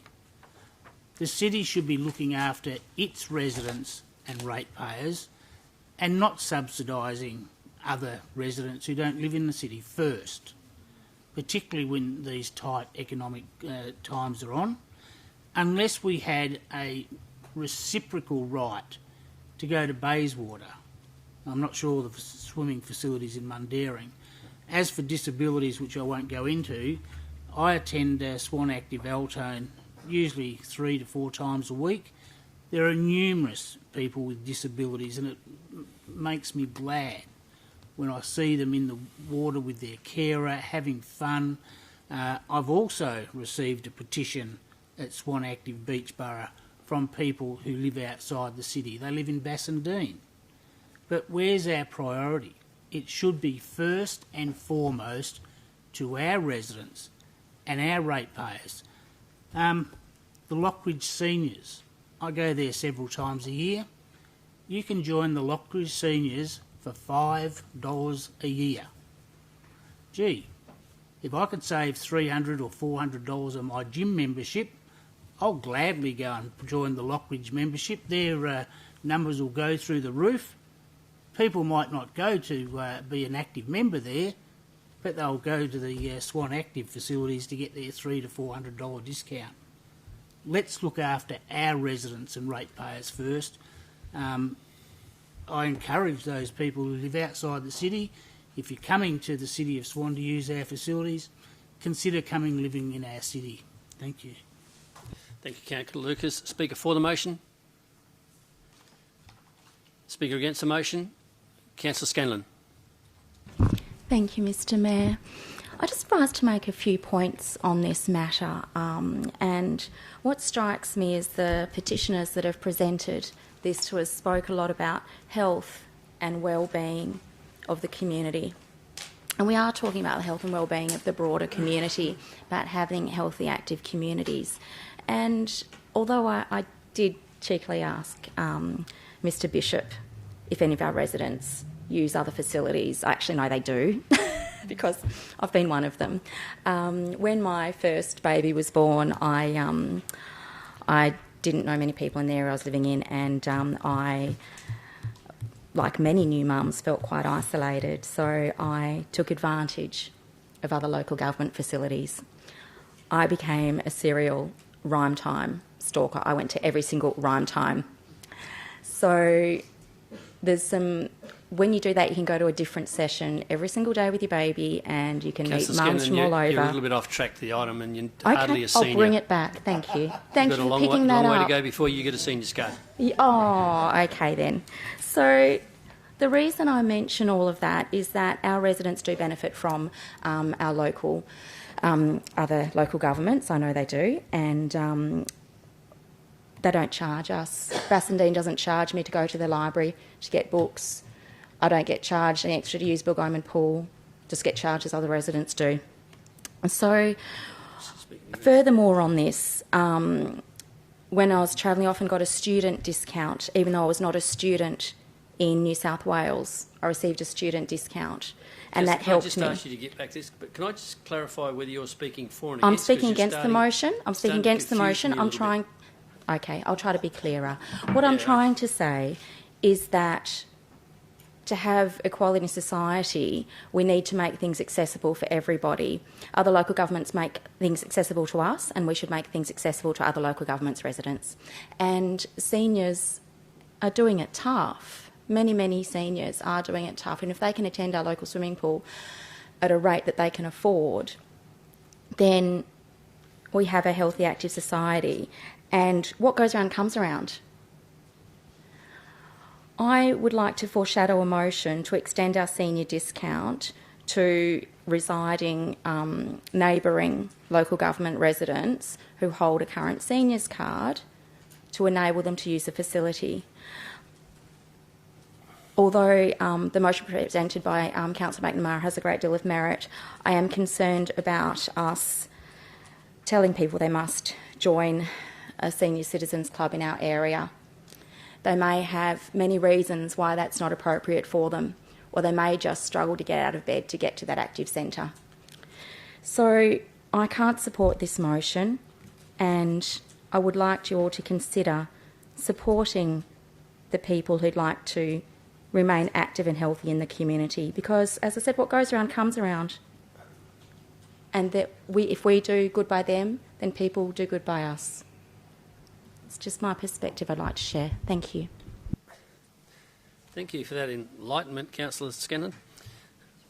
I'm not sure which I need now. Speaker for or against the motion? I've got a question through you, Mr. Mayor. Councillor Brodovnik. Yes. I just wanted to get the staff to answer this one to shed some light on it. So although there's a discount afforded, the cost of the membership would put us in profit. Is that correct? Mr. Bishop. Okay. Through you, Mr. Mayor. So what the report's highlighting is that we do know there's about 400 current users of our facilities that reside outside of the City of Swan. If the resolution was to afford a 50% discount to people who reside under the current criteria outside of the City of Swan, if we assume all 400 were to access that discount, we would, yes, get still $164,000 from them if they all continued a membership, but we would lose $164,000 from what we would get if there wasn't that discount afforded to them. So we would still get revenue, but not as much as we currently do from that 400. So what Mr. Bishop is saying, existing users. Yes. What we don't know is how many users would join who are not current members but would join now because there's a 50% discount. That would generate, yes, additional revenue, but at a discounted rate. Sorry, it would be potentially additional revenue. Well, the question would be, do the additional members compensate for the loss of revenue? And I think that's a pretty big assumption. Well, yes, okay. If you don't make it a question that sort of straight question comes away of debate. To Mr. Bishop. Mr. Bishop, you said 400 members are living outside. How many of them are 65 and over? I think you mentioned you didn't know.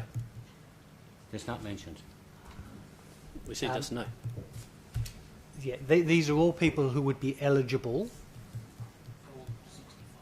Yeah, 65. They're all 65. And over. All 400 are yes. 65 and over. There you go. Okay, that's okay. That makes my night. Righto. Any further speakers? Councillor Johns speaking for or against the motion. Help me out, get on track here, because Councillor Scanlon completely confused me. For the motion, Mr. Mayor. Thank you. Look, Mr. Mayor, tonight, Councillor McNamara has absolutely convinced me. It's like an absolute revelation. I know he's a successful businessman, but explaining the economics of this to me, I was going, God, he's right. He's right. Mr. Mayor, although an additional giving out a discount to 400 customers will result in a reduction in our revenue, and it's a reduction in revenue of $164,000, is going to generate more customers. So therefore, if we get another 400, and it's a pure assumption, it means we're going to get another $164,000, which is going to balance out the reduction in revenue from the discount. Now that's pure speculation, but most likely it's going to happen because of the number of seniors out there. We're all getting older, so I actually think that it's probably going to be revenue neutral. So really, Mr. Mayor, that's my take on it. I think we should do this. It makes perfect sense to me. Yeah, and I think, the additional point I'd like to make, Councillors, the other economic point, is that the marginal cost of an extra person walking into the leisure centre or having a swim or whatever they do there is basically nothing. If you've got the leisure centre operating and running, one more person or 400 more new members is no additional cost, but it's additional revenue. And there are the health and social benefits to all those people. So, Councillors, this one, in my opinion, is a no-brainer. I urge you to vote for it. Thank you. Thank you. Thank you, Councillor Johnson, for helping me get back on track with it. Okay. Speaker against the motion, Councillor Richard, do you have a question? Proposing an amendment. Let's hear it. Just to add into 2.13, where it says Citizens Club, to add in or volunteer for the City of Swan.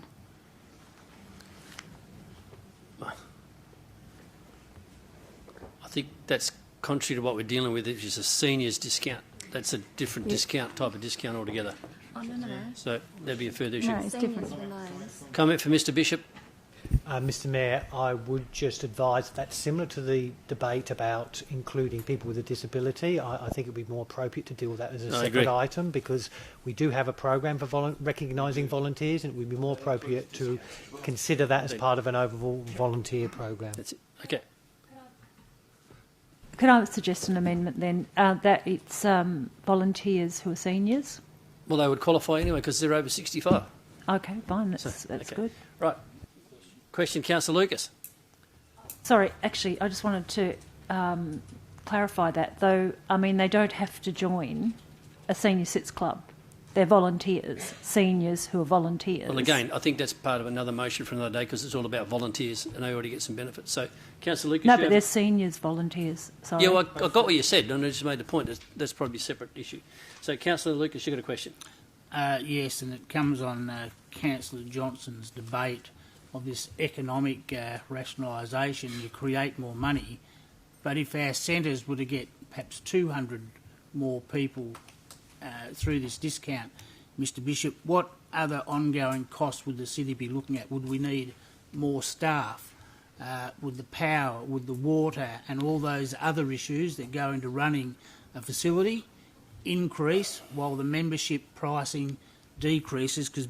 And I've got a question about the current discount given to the 600 and plus seniors who currently get it and live in the city. Is it true that we already subsidise them to the tune of about $200,000 a year? Mr Bishop.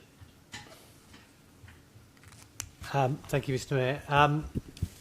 As I understand the question, the first half of the question, again, I can only but draw Council's attention to the implications. The consideration of this is not just around how much revenue is generated or not generated. The first point in the implications just highlights that whilst there is obvious, very positive health and wellbeing benefits, our facilities are reaching capacity. We are having capacity issue in some areas, and one of our concerns is that if there is a sudden influx into the centres, we may breach that capacity. We may have to start limiting numbers in some areas.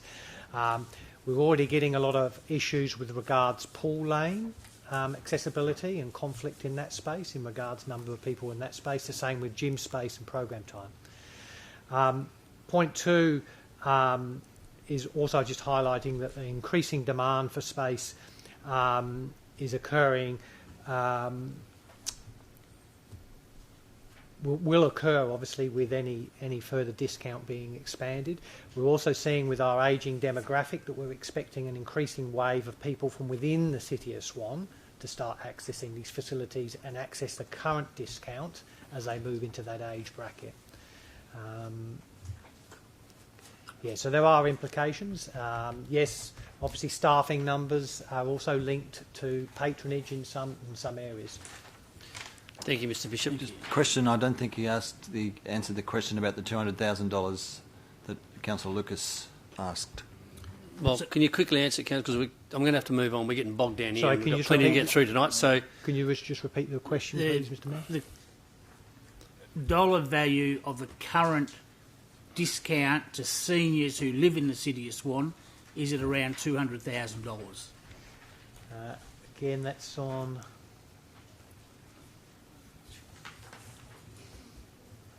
I'm just looking on the report, Mr. So.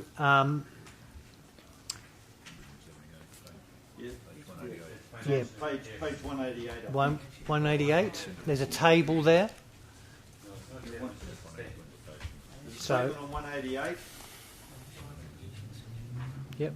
And there's also in the financial implications sections, which I can read out.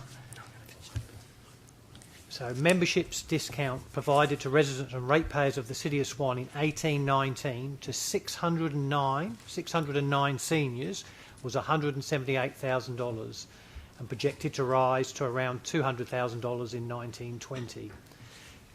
As we've already highlighted, should the membership discount be extended to the current 400 customers who reside outside of the City of Swan, who are currently using the facility as members in some format, that would represent an additional $164,000 discount. Which is lost. Thank you, Mr. Bishop.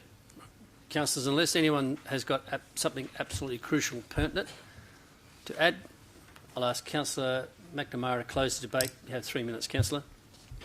Thank you, Mr. Mayor. Councillor Scanlon said seniors are doing it tough. What comes round goes around. And then she said, I can't support this. She admits that seniors are doing it tough and then can't support the seniors to help alleviate the tough job that they're doing at the moment. I'm sorry, Councillor Scanlon. Right. Mateship. The senior citizens, and particularly the senior clubs, I said earlier that put us to shame from the point of view of the actual work that they do and the energy that they have. When residents from outside the City of Swan are members of that particular group within the City of Swan and have been for many, many years, making the tea, making the coffee, organising the trips, etc., and then they have an excursion to the City of Swan Aquatic Centre. What percentage of them will have to say, I can't go because I'm paying twice as much as you are because I live across the street from you in Wanneroo? What percentage? We don't know. But why should that happen when people are together enjoying themselves in an organisation just because they want to recreate together? It's called mateship. It's called recreating and enjoying life at their old age, and I'm one of those old age people. 1 minute left, Councillor. Membership prices will definitely not increase from the point of view of the cost of this to the city. It will be, if we get 400 members additional to pay, right, if they are already paying, we'll say $100, and we want them to actually to pay let's say $50. Yes, we lose $200. There's no such thing as we losing huge amount of money. When we get on the bus, those of us who uses buses, the bus driver doesn't say, oh, you've got a concession ticket. Do you live in Wanneroo, or do you live in Ballajura, or do you live in Midland? They actually take the concession card and they actually give the concession to the people who actually... so that's your 3 minutes. I'll ask you to close. Thank you, Mr. Mayor. I'll just close up and let's say thank you very much, councillors, for listening. Thank you, councillors. Up to the vote. Those in favour? 1, 2, 3, 4, 5, 6, 7, 8. Those against? 1, 2, 3, 4, 5, 6, 7. It's carried. 8 to 7. Okay, that takes us... just before we move on, I'd like to take this opportunity to welcome to the Chamber Councillor David Lavelle from the Shire of Mundaring. Welcome, David. You're sitting there patiently waiting. I can actually see you. Okay, that brings us now to item 3.3, the proposed subdivision of the land of North East Cranwood Crescent Vivash, and a proposed motion from Councillor Johnson. Thank you, Mr Mayor. The Mundaring. My motion is that Council resolve to not approve the proposed subdivision of land to the north-east of Cranwood Crescent, Vivash. 2. Retain as public open space reserved woodland that part of the proposed subdivision containing significant trees and bushland as follows. Lots to the north of Winston Crescent being existing lots 214, 215, 216, 217, 218, 219, 220, 221, 200, 201, 202, 203, 204, 205, 302. B. Lots to the east of Cranwood Crescent being those existing lots. I'll take those numbers as read, Mr Mayor. Yep. C. That portion of lot 29 west of a line between the easternmost part of lots 200 and lots 193. 3. Request that the proponent prepare...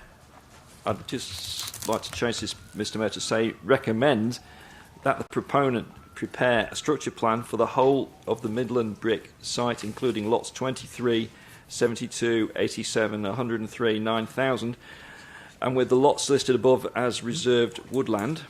4. The reasons for changing the officer's recommendation are for environmental and amenity reasons as follows. 1. It is preferable to retain this bushland as public open space, reserved woodland, and instead rezone the industrial portion of the Midland Brick site for residential development.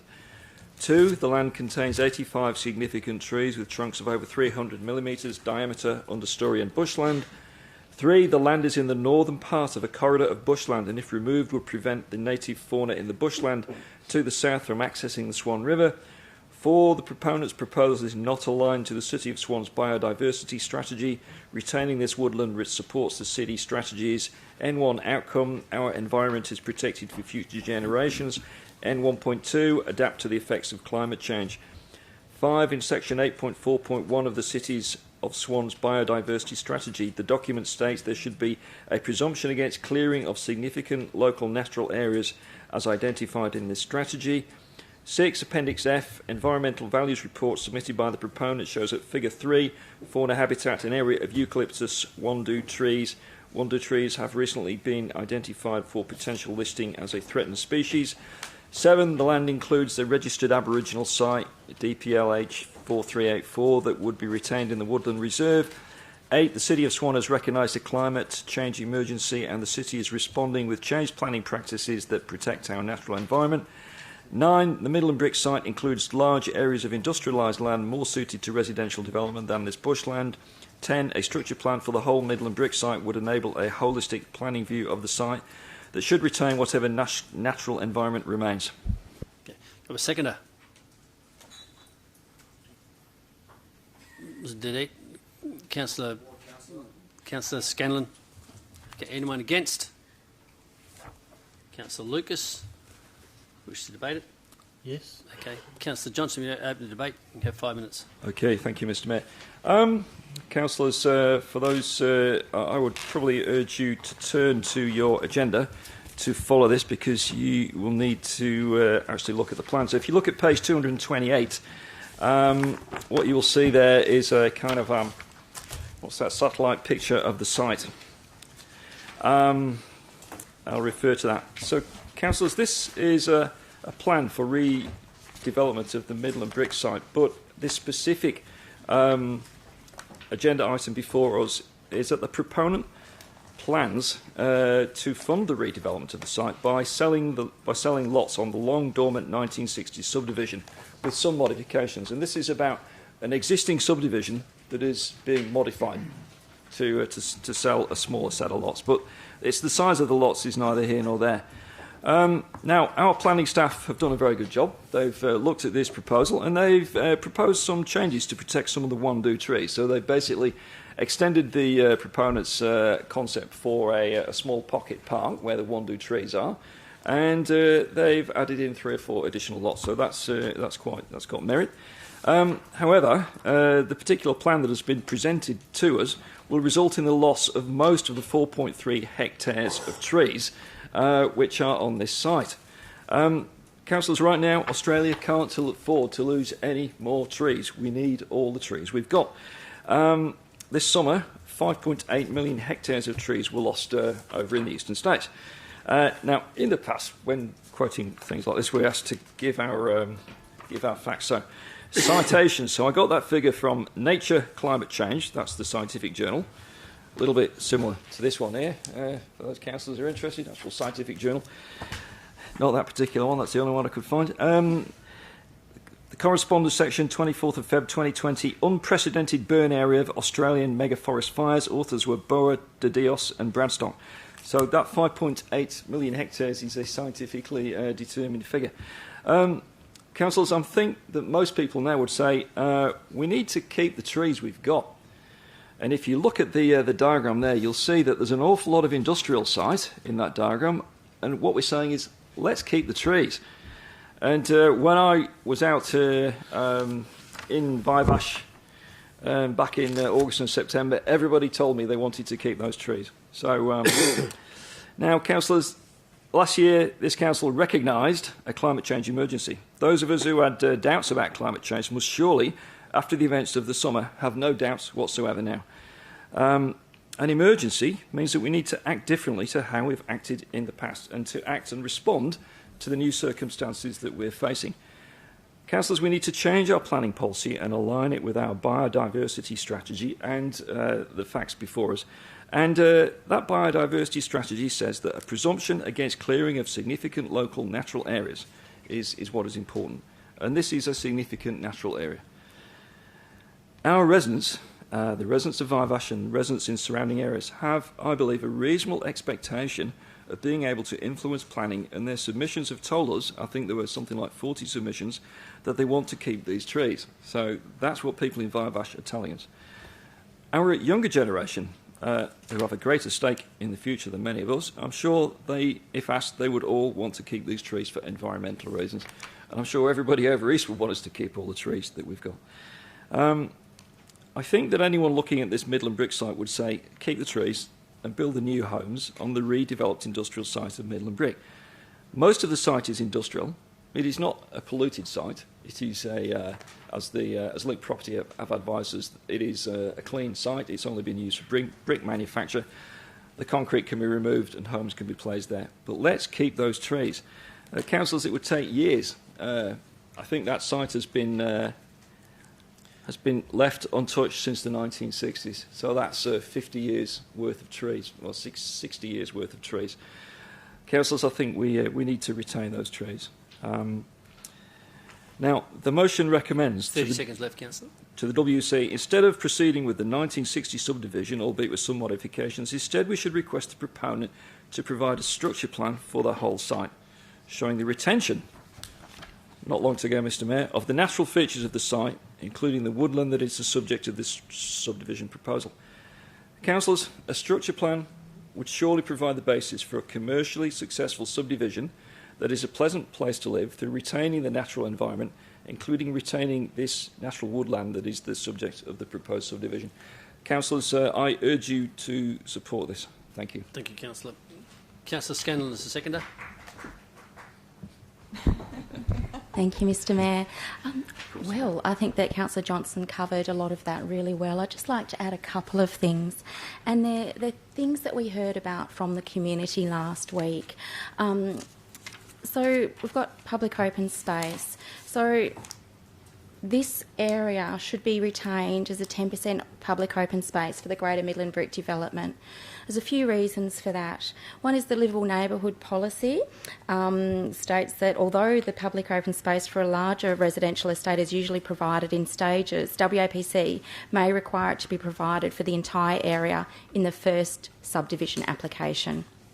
This is what we should be doing. We should be looking at the entire area and the public open space. So the local area plan for Midland talks about the clearing and fragmentation of vegetation being the biggest threat to our flora and fauna and diversity. We need to retain a corridor for fauna to transverse through the area and to survive in our environmental changes, seasonal and caused by fire. This vegetation, although in the report it says it's degraded, if we do not retain it, we will have nothing there. We must retain what we have. We're just losing far too much. We also talk about our Midland Area Plan, the Noongar connection to land. And in Midland, for 40,000 years, the Aboriginal involvement and increase in consultation with the Aboriginal community. We have a registered Aboriginal site on this land which the development proposes to raise. This, I find this very, very difficult to hold on to when we're trying to organise a reconciliation action group to bring about reconciliation with our First People. The Department of Aboriginal Affairs is responsible for 3,207 sites being deregistered, which paved the way for the mining expansion by changing the definition of what constituted a significant heritage site. This site is significant to the people. It's significant to local Aboriginal people. We've heard from someone who told us that it is significant. So the tools there, they say that they're at least 7,000 years old. However, through further research of resident Melinda Brackley, who I've gained lots of this information from, it could be as old as 32,000 years old. This is incredibly significant to the community, and we mustn't dismiss this. So 4.3 hectares of trees and bush, Aboriginal history, albeit disrupted, has potential to be minded and rehabilitated as a haven for wildlife and an acknowledgement of Aboriginal history in Vivash. This is a really good news story for the City of Swan. I think that the developers have come up with some wonderful things in this development, extending the foreshore. They've done some great community consultation, and they can just go this one step further to retain this bushland for the future of the residents of Vivash, for the future of our wildlife, and for the future of the City of Swan. Thank you. Thank you, Councillor. Speaker against the motion, Councillor Lucas. Thank you. I agree with everything Councillor Johnson and Scanlon have said, except for the fact that this is already an approved subdivision. It was approved back in the 1960s. We've been asked to seek a variation to that already approved subdivision. So it doesn't matter what recommendation we come up here tonight, councillors, we are not the final arbiters in this. We've been asked by the WAPC to make a recommendation on the variation. Now I note, and we had a briefing by the developers, and I have gone through the report, and it says that they're going to retain 70 of the 85 significant trees that currently exist on the site. Would I like all 85 trees to be saved? Yes. But in subdivisions when they occur, and this is an approved subdivision already, then not every tree can be saved. They're going to combine this, and they said they're already going to put in a overall development of the whole Midland Brick site, and they're going to make some of the roads 28 metres wide to accommodate for those existing trees to remain there. I haven't heard of a developer doing that previously, making a road almost 30 metres wide just to keep trees rather than knocking them over. So I think the development is well thought out. They're getting above their 10% public open space, and that will increase with time with ready access to the foreshore, which will make it a very vibrant area to reside in. So I would urge you, councillors, not to support Councillor Johnson's motion. This subdivision has been approved for some 60 years already. It's now that it's coming to fruition, and we've been asked to comment on the variation, and I can't support it. Thank you. Thank you, Councillor Lucas. Speaker for the motion, Councillor Kiley. Thank you, Mayor. Councillors, I'll remind you of an area that I think's been wonderfully done in the City of Swan, and that's the area bordering Averley and Ellenbrook. And for those who are familiar with the area I'm talking about, it's the Averley Central Park and the area north of that, and the Zanzibar Loop area, Wistful Parade, Edgerton Drive. You've got some lovely greened areas there that divides between the suburbs. And if you want to look further into that whole area, you look at the Vines and what sort of amenity that provides for the whole community there by having corridors of green through the community. And I think that's probably one of the selling points for the Vines, for that whole area, Ellenbrook and Averley. So I encourage you to position yourself as a local ward councillor, and understand that what you enjoy in Averley and Ellenbrook is what the people in Midland are trying to enjoy here. And that is just a corridor of green which will provide a great buffer or a great separation between what will be one suburb and we move into the next suburb. It would be like as if you were walking through, I imagine, the secret garden when you walk through this lovely forest of trees and you come to another suburb. It's just a little division between the suburbs. We don't need to go back to the 1960s. Councillor Lucas, I hear what you're saying, and by all means you are correct. They have the subdivision in place, but it doesn't mean we as councillors have to go back to the 1960s and start from there again, where in 2020 this year, we've got the choice. We have the choice tonight. That's why it's come before us to make a decision. We put the recommendation forward, councillor. That's what we're here for. That's what 15 of us are employed to do. 15 of us were voted in to do. So I think we should look at the example from Averley and Ellenbrook and look at what the developer's done up there and suggest, as you said, we're not making a decision, we're suggesting that this should be put in place, a green area. It doesn't mean that once they do the subdivision for the whole plan, for the whole area, that they're going to come back and just retain that area. The suggestion is that they do. They might come back with something else.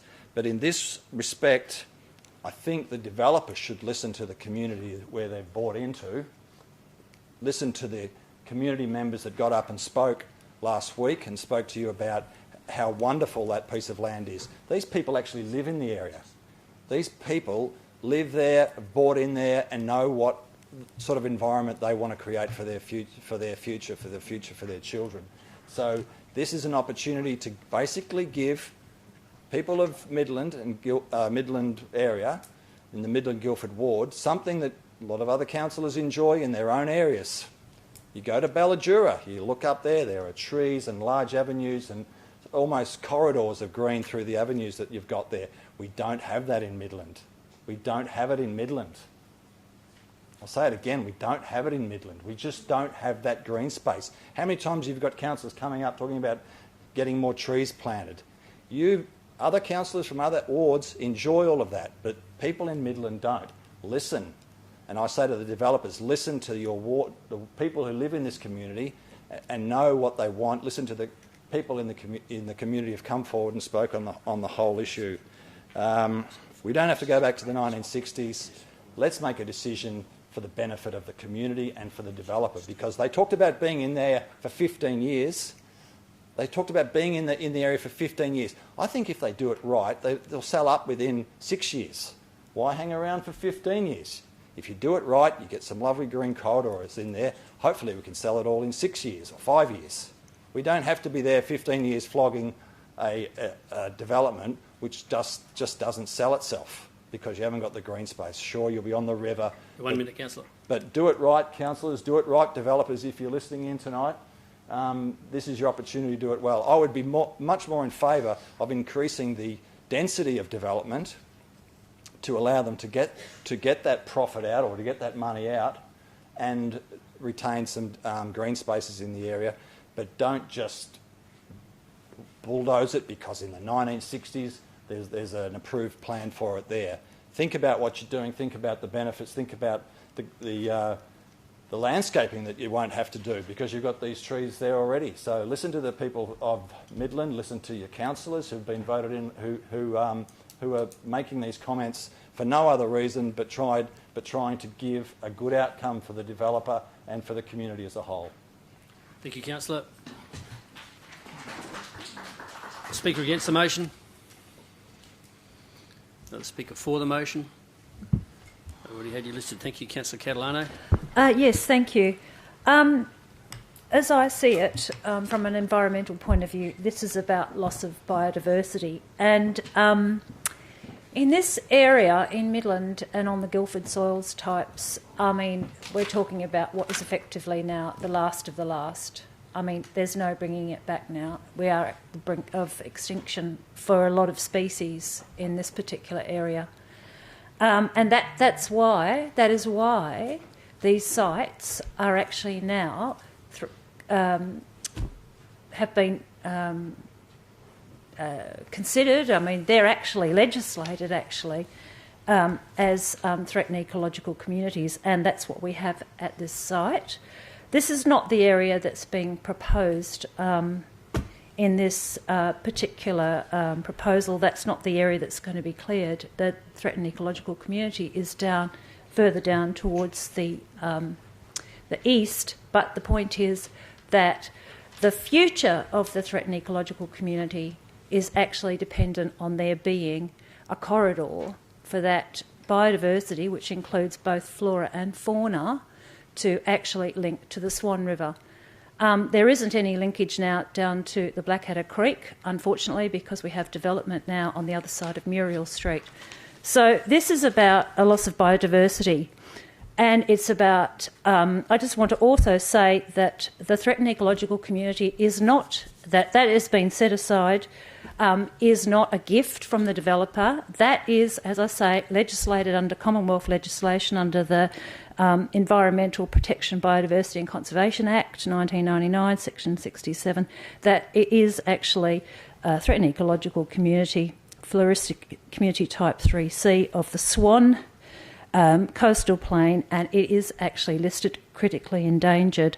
And there's a reason for that, because actually it is the last of the last. No bringing it back, guys.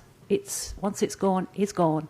So the health of that TEC, or threatened ecological community, is dependent on this corridor being retained.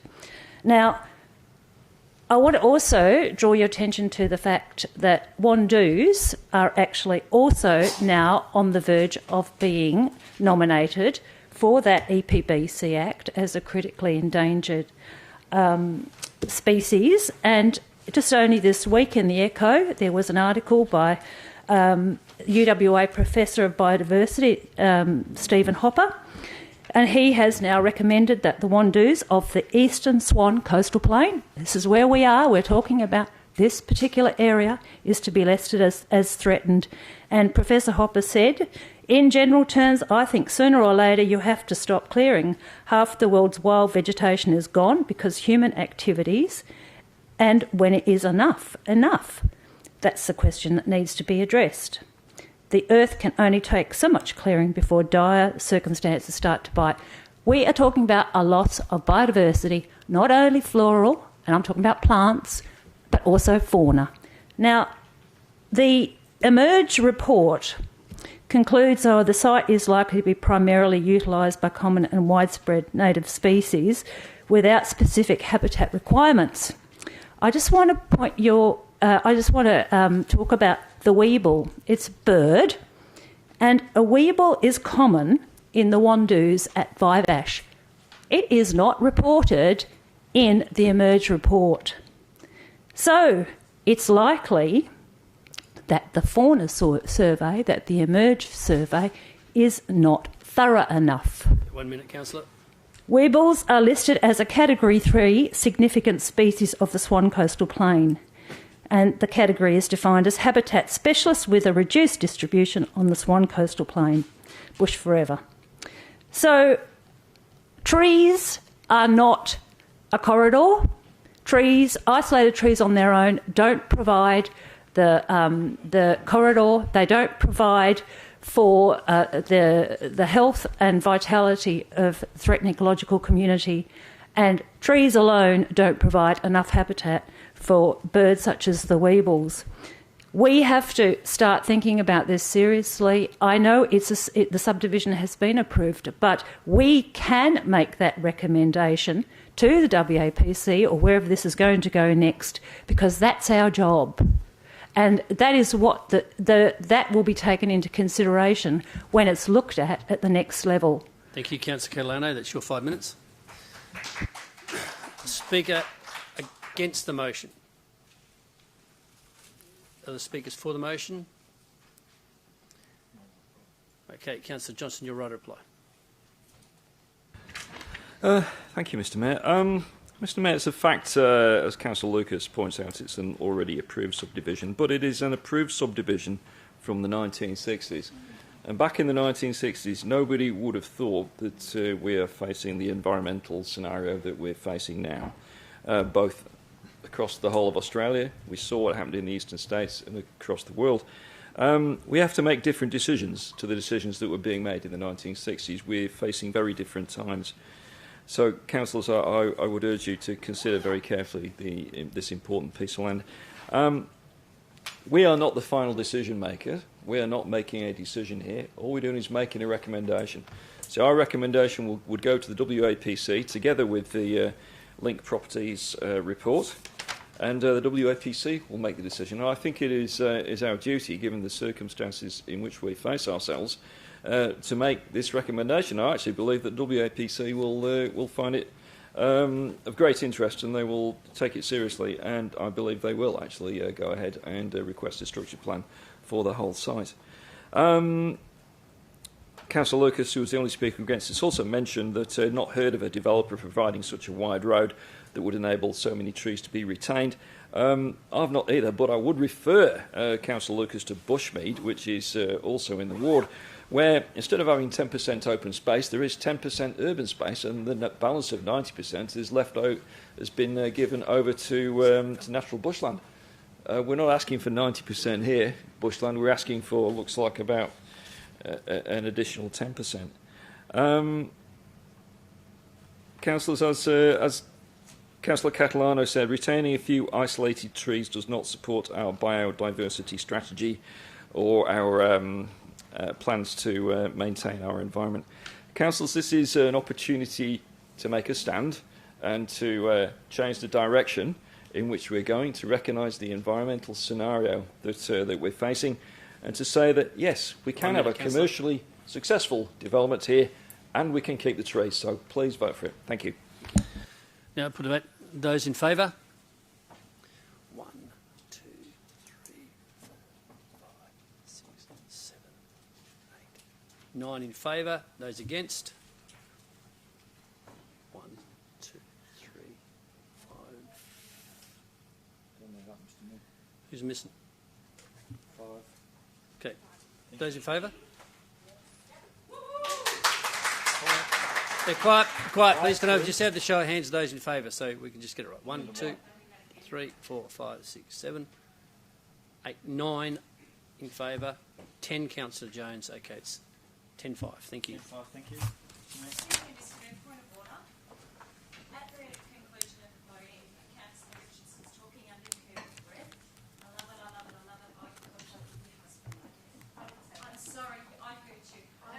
Councillors?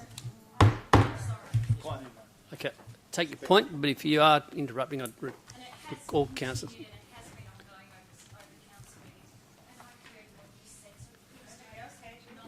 Thank you, councillors. Thank you. We'll take that up at another appropriate time. Okay, now that moves us to 3.5, the proposed garage addition over with driveway at Lot 5, number 54, Victoria Road, Guildford. Councillor Scanlon. Thank you, Mr Mayor. I do have an alternate motion. Do we need to adjourn? No? You're a liar. Councillor McCullough, you right to carry on? Yep, carry on. Councillor Scanlon. Sorry, I was a liar as well, Mr Mayor. Who was that by? Stop, don't say anything. Well, go. Please stop. I'll draw your attention, Councillor Richard, that is the case. You need to refrain from making defamatory comments about other councillors, and it will be picked up on the speakers. And if that's the case, you will answer for that. So now that's the end of that, and we'll move on. And I will ask councillor to keep whatever snide or innuendo remarks you do have with regard to you to yourselves, because it can land you in trouble, because remember, this meeting is recorded. Okay? Councillor Scanlon, if you'd like to carry on. Thank you, Mr Mayor. So I do have a deferral motion which is different to the motion you have in your file order, which worked together at the last minute with Mr Russell. So my motion is that Council resolve to defer the application to the May ordinary meeting of Council to enable interested councillors and city staff to meet with the owners to discuss the potential to 1. Increase the pitch of the roof of the existing and proposed garage addition to comply with roof pitch requirements. Sorry, Councillor, you're just moving a deferral, is that correct? Yes, correct. Okay, all you need is just say, do you want to move this item, defer this item to the next meeting and ask for a seconder? I'd like to defer this item to the next meeting, but there's further. It's actually not just the next meeting. Okay, so because you just give us a read for the deferral. May I continue Yep. reading through? Thank you. 1. Increase the pitch of the roof of the existing and proposed garage addition to comply with roof pitch requirements under the Guildford Conservation Policy, and resite the garages so as to facilitate vehicle access egress from the existing crossover without need for widening. Thank you.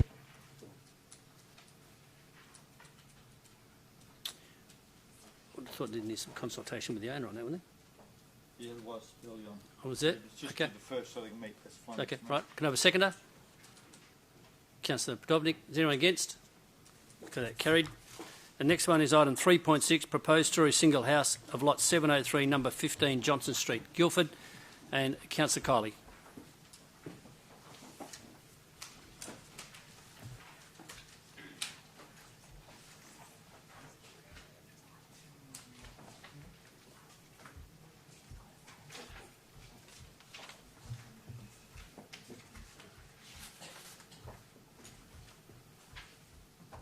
Thank you, Councillor. Apologies for the delay. My motion is to grant development approval for the application for a two-storey single house on lot 703, number 15, Johnson Street, Guildford, subject to the following conditions. And if it's okay, Mayor, Just I go want to straight read to the them. amendments, Councillor. Yep. The change that I've got there, and I do want to amend that number 0.4 as I go, but it's prior to works commencing on-site, the applicant/owner is to install a protective screen around the existing tree in the Shenton Avenue verge abutting the subject lot.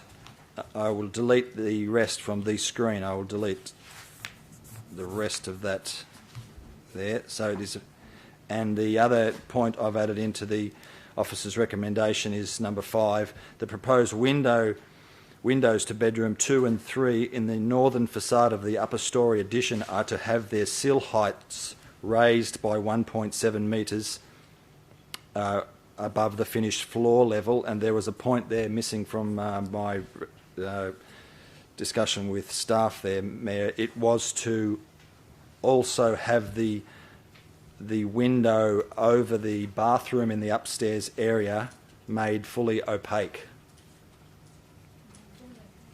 Okay, so you're right with the wording there because you did say raise it by 1.7. I think your wording there is correct. Raise to 1.7. Raise. Translucent. So See-through or not see-through? not see-through. Opaque. So make it opaque. Yep, I understand. We got that? No, opaque is not see-through.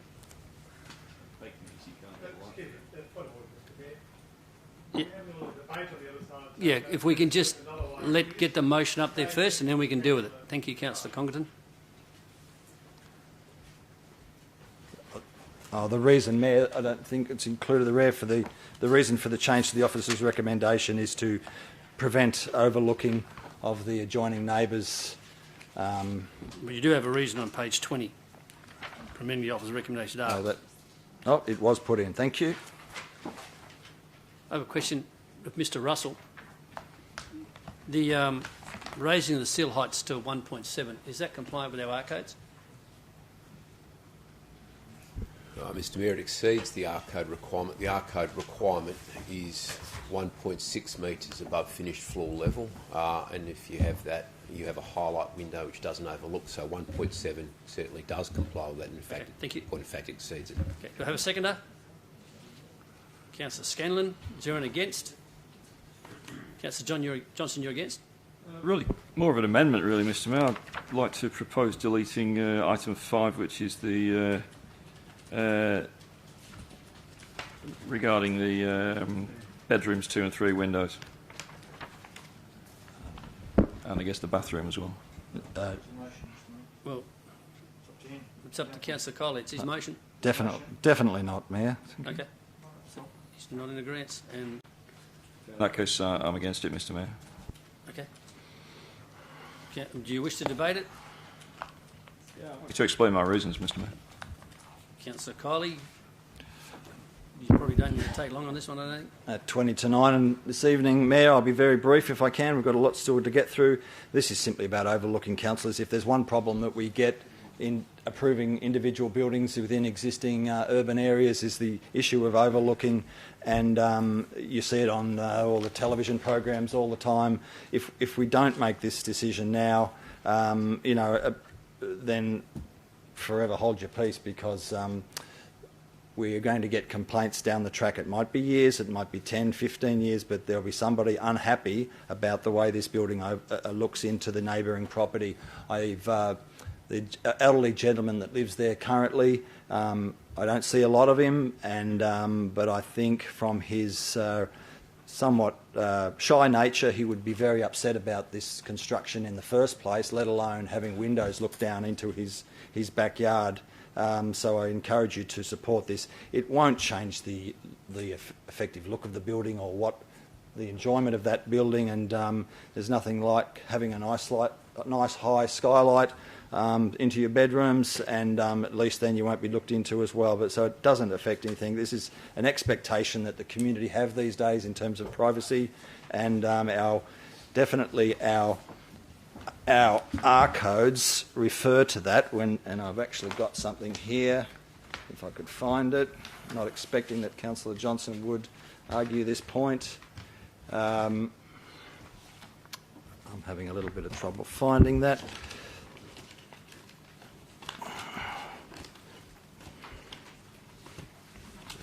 It talks here on Residential Design Codes of Western Australia, explanatory guidelines.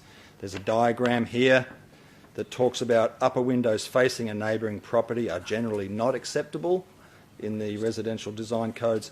Upper windows facing the rear garden are generally acceptable. So if you're looking parallel with the neighbouring property and it's a window, that's fine. But if you've got a big window looking down on the neighbours, it says here the upper windows facing a neighbouring property are generally not acceptable. And the diagram they give here is of a larger window as not unacceptable overlooking the neighbouring property, and the acceptable solution to it is shortening the window as my motion does, so that you've got a slit window basically that lets all the light or air in and provides for the light for that, and also provides for the neighbouring privacy. So I said I'd be brief, but it's I'm certainly following the design elements of the R codes building design. In terms of 1.7, we're all getting taller. That's about there, councillors. So it would prevent anybody looking over in the yard. I'm not too fussed if it's 1.6 or 1.7, but for me, I would be comfortable with 1.7 to ensure that no little peering eyes are going over the top of that window. So I'll leave it at that. Thank you. Can I interrupt a minute? I'm just absolutely freezing. Is there any way we could just turn the aircon down a bit? And I don't know, does everyone agree with me? But it's very cold in here, and I'm finding it hard to concentrate. Yeah, I know, but it's uncomfortable, if that's all right. And who, just out of curiosity, I missed writing down, who was the seconder? Councillor Scanlon, I thought it might have been. And councillors, look, while we progress, I just will ask you, I did email you during the week to keep your arguments concise, brief and non-repetitive. We still have a lot to go through, and it has happened, and we've had some repetitive data, so we move on because you still got a lot to do. So Councillor Scanlon, not you, Councillor Johnson, the seconder. Councillor Scanlon. Thank you, Mr Mayor, and I'll continue to bear that in mind, and therefore nothing further to add. Well done. Okay, Councillor Johnson. Yeah, Councillor, sir, Mr Mayor, my reason is pretty simple. Bedrooms such as these are typically be children's bedrooms. I think that it's reasonable for children to be able to look out of their bedrooms. It helps develop their eyesight. I think that it's pretty unpleasant to have a bedroom that doesn't have a decent window in it. So that's my reason. Basically, it's for the health and well-being of the people in the house. Councillors, our house at one point had a... Just point of order, Mayor. The bedrooms that Councillor Johnson's referring to do have other windows on other sides of the rooms. They do have substantial windows on other sides. That's probably not really a point of order. You could point that out in your closing argument. Carry on, Councillor Johnson. I realise that, Mr Mayor. But just as a matter of principle, I do think it's reasonable for people to have reasonable windows in bedrooms. If you've got a problem with it, get some net curtains, is my view, if you think people are looking in. That's the answer. It's not uncommon to have houses with bedroom windows facing one another. Our house had that situation at one time. We just bought some net curtains. In the UK, lots of people have windows facing one another. They just buy net curtains. Councillors, it's basically for the health and well-being of the children who might be using those bedrooms. So, councillors, this is something that I know is pretty fundamental, but I think we probably need to start, as we're going to be having more taller houses, we need to think about planning policy. So, it's just my suggestion. Thank you. Okay. Thank you, Councillor Johnson. A speaker for the motion? Any speak against the motion? Councillor Kiley, if you would like to briefly close the debate. Thank you, Mayor. Councillors, I am following the urban design guidelines, and we don't live in the UK. We live in Australia. We consider our planning. These changes are there for a reason. These suggestions are there for a reason for us to implement when we look at designs, and we're probably the last people to look at the design, but it's our opportunity to make some slight improvement. So thank you. Thank you, councillors. Okay, now put it to vote. Those in favour? 1, 2, 3, 4, 5, 6, 7, 8, 9. Those against? Declare it carried. Okay, now, councillors, we need to go back to item 3.4. Do you need some assistance there? That's right. That's right. Okay. Councillor Kiley, you indicated at the agenda forum that you were going to move an alternate on item 3.4.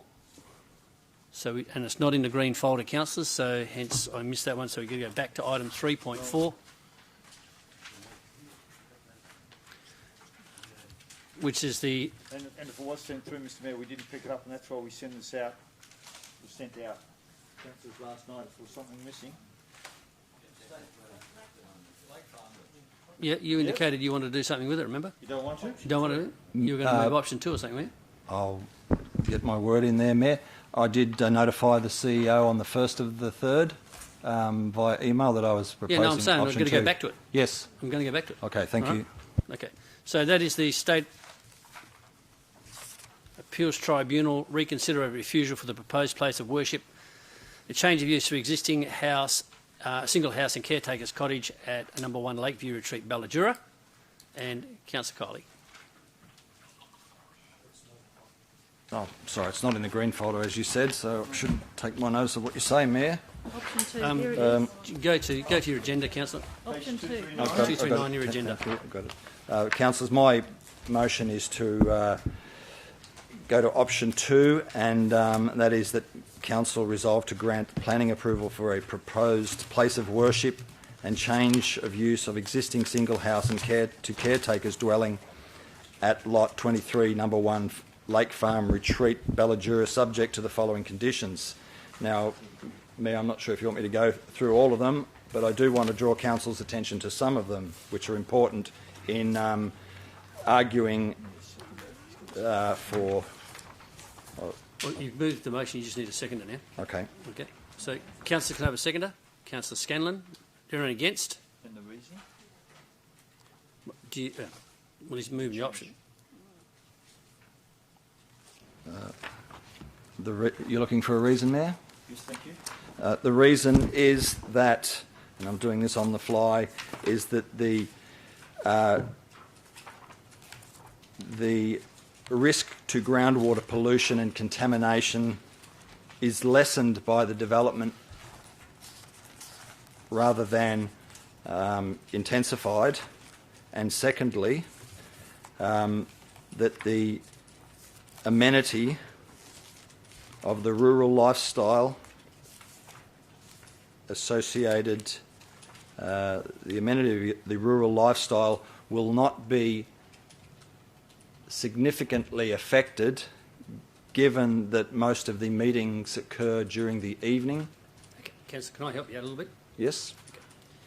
The reasons we consider the reasons Council gave for not approving this back the first time we considered it was the effect on the water mound and traffic. So your reason would have to be made in your argument that the applicant has addressed those two concerns.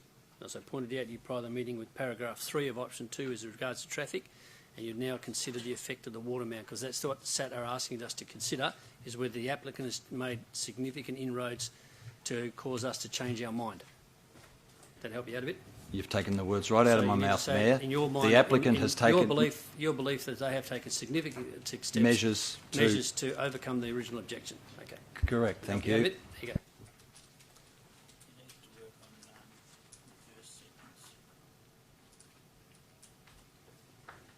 I have a suggestion, Mr. Mayor. I can see your first reason there, the risk of the groundwater has been mitigated in some way, shape or form. You're going to have to identify.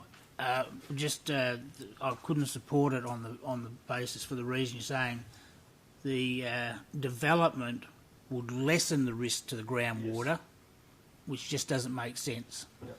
The reduced footprint and the downsizing of the development will lessen contamination risk, but the development by itself won't. So you just need to get that right, so you've got a good reason. Okay. You're a wordsmith as always, Councillor Lucas. I will adopt those. We're trying to simplify the process. Thank you very much. Now you've got to prove it. Yep. Councillor Scanlon's already seconded it. Yep. Right. Okay, so that's the two reasons we refuse it. We need to convince ourselves that we're happy with whatever the. Okay.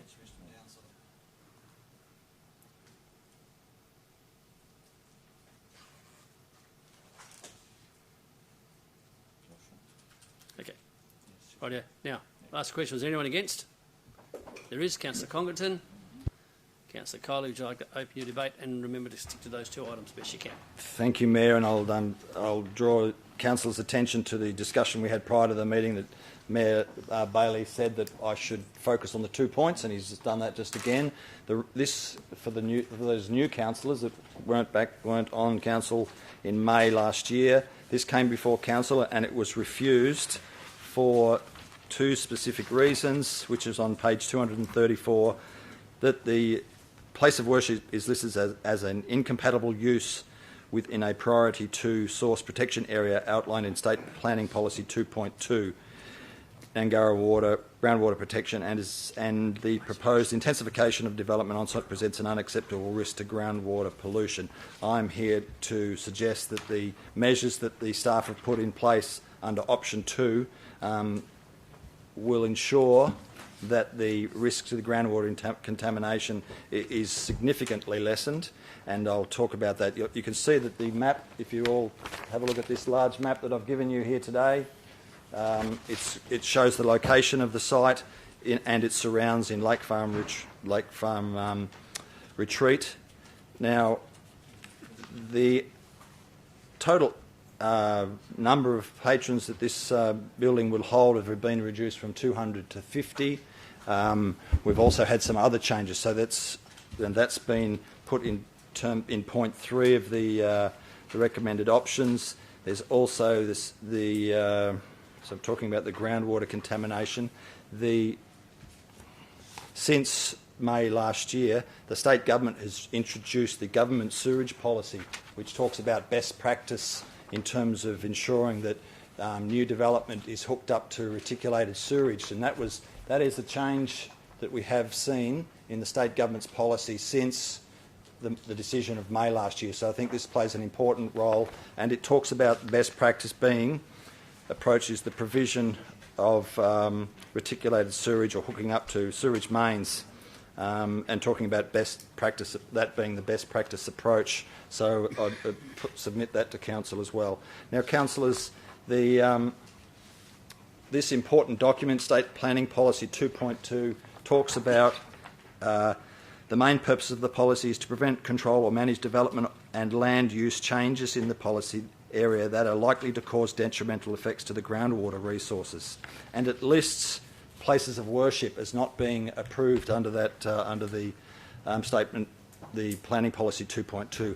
However, in both this document, which was 5th of August 2005, and in supplementary notes that I found for April 2016, it says there are special circumstances.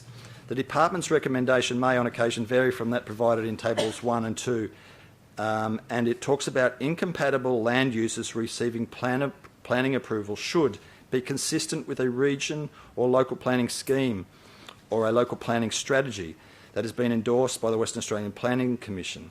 We are approving this as a discretionary use. We have the option to do that, and that is approved by a local planning scheme approved by the WAPC. So it needs to meet three conditions. So first of all, it meets the first condition, that we have the ability to approve it. Number two, it should be in the best interest of the community, and I believe this approval to give this community who've been attending the Lockridge Alice Davern Community Centre for the last 20 years and never having a complaint about what they do, about the parking, about the noise, about any aspect of what they do. It is in the best interest that these people have gone and spent really good money on their own piece of land and been respectful to the broader community. They meet that condition. It is in the best interest of us as a community to support this. And number three, pose no unacceptable contamination risk to water quality. And you'll see here, and Mayor, if I could seek an extension of time, that the proponent, the applicant, has put this forward, this UrbanWise WA. It shows the sewerage connection from One Lake Farm Retreat underneath Hepburn Avenue and to an existing sewerage main. Now, if you look at the overall map, and I talk about improving protecting the Nangara water mound, if you could imagine all of those houses in that area hooking up to the sewerage, you would get a better outcome in terms of the Nangara water mound. We're looking only at one property here, but it is a better outcome for that Nangara water mound and the water quality and protecting that. So what the applicant is proposing in terms of spending nearly $200,000. 5 minutes, unless someone's prepared to move. Yeah, I will. Short extension. 3 minutes. I'd like to move that he has How long an you got left, extension. Councillor, you reckon? Probably 2 minutes, Mayor. 2 minutes. A seconder there? Is anyone against that extension? Okay, carry on. You can see there that yellow dotted line on that map there shows basically they will be putting in a sewage line from the property, and that means getting rid of the existing septic tanks. That means getting rid of the potential danger going forward. So they're actually lessening the likelihood that there would be a contamination of the groundwater in the area. So everything they're doing, they're also putting a car park. So cars will no longer be parked on open ground. They'll be put onto a car park which would have a filtration system put in place for the stormwater from both the buildings that they're proposing and also the car park, which would be treated by a state-of-the-art treatment process proposed here by UrbanWise WA. So in respect of the stormwater runoff, the car park and the ablutions, everything will be taken care of and removed away into the, apart from the stormwater runoff, it will be taken away and dealt with appropriately under best management practice as proposed by the state government in their sewerage document. The issue of the vehicle movements, well, the fact that they've gone, there was no problem in the initial staff recommendation when we had 200 people, attendees. We've brought it down, the applicants brought it down to just 50 people will be on site as a maximum. So if we didn't have a problem with 200 attendees, clearly we're not going to have a problem with 50. It'll be just a less impact. The car park's been made smaller, the buildings, the footprint of the building's been made smaller. Thank you, Councillor. That's your extra 2 minutes gone. And if I could, just 30 seconds more, Mayor. I know I'm pushing it. This is an important issue. It's been awfully general. I've almost worked this motion for you. One quick statement and you're done. The rural amenity will not be affected because if you look on page 269, you will see that most of the events occur of an evening, around 7 o'clock. For the most part in the day, nobody will be there. The rural amenity will be completely retained for the most part of the day. Thank you. Thanks, Councillor. Councillor Scanlon is the seconder. Nothing further to add, thank you. Okay, Speaker against the motion, Councillor Congerton. Could I propose an amendment? Okay, let's hear it. Under condition 10, an additional part E, complete screening of the facility from Hepburn Avenue. Condition 10. Yes. Add a point E. complete screening of the facility from Hepburn Avenue.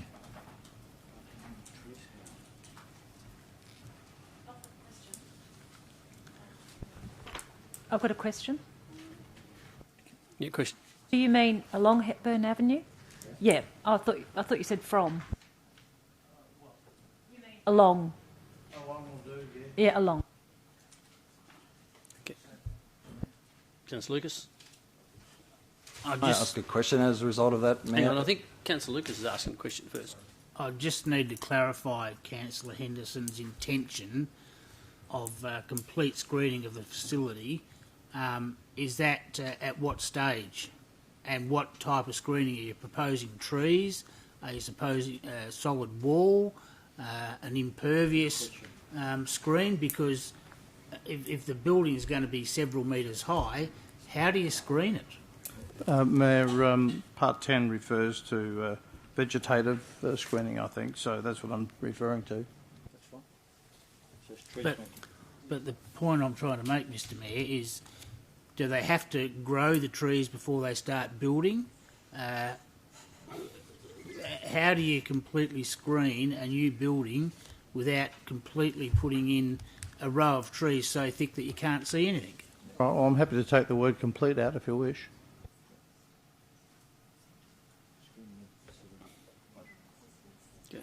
Mayor, is that happy to? You happy with that? I'm the building permit. It says, Mr. Mayor. I'm not happy with it, and can I give the reason why? Well, Councillor, if you want to take my advice, you might want to move that into some other part other than prior to. Yeah. So that's a bit onerous. Yeah. So happy to take the amendment. It would be another point completely then if that were the case. So, I mean, I'm open. I just simply want to look at a way of screening it. So, another point rather than within 10, if you wish.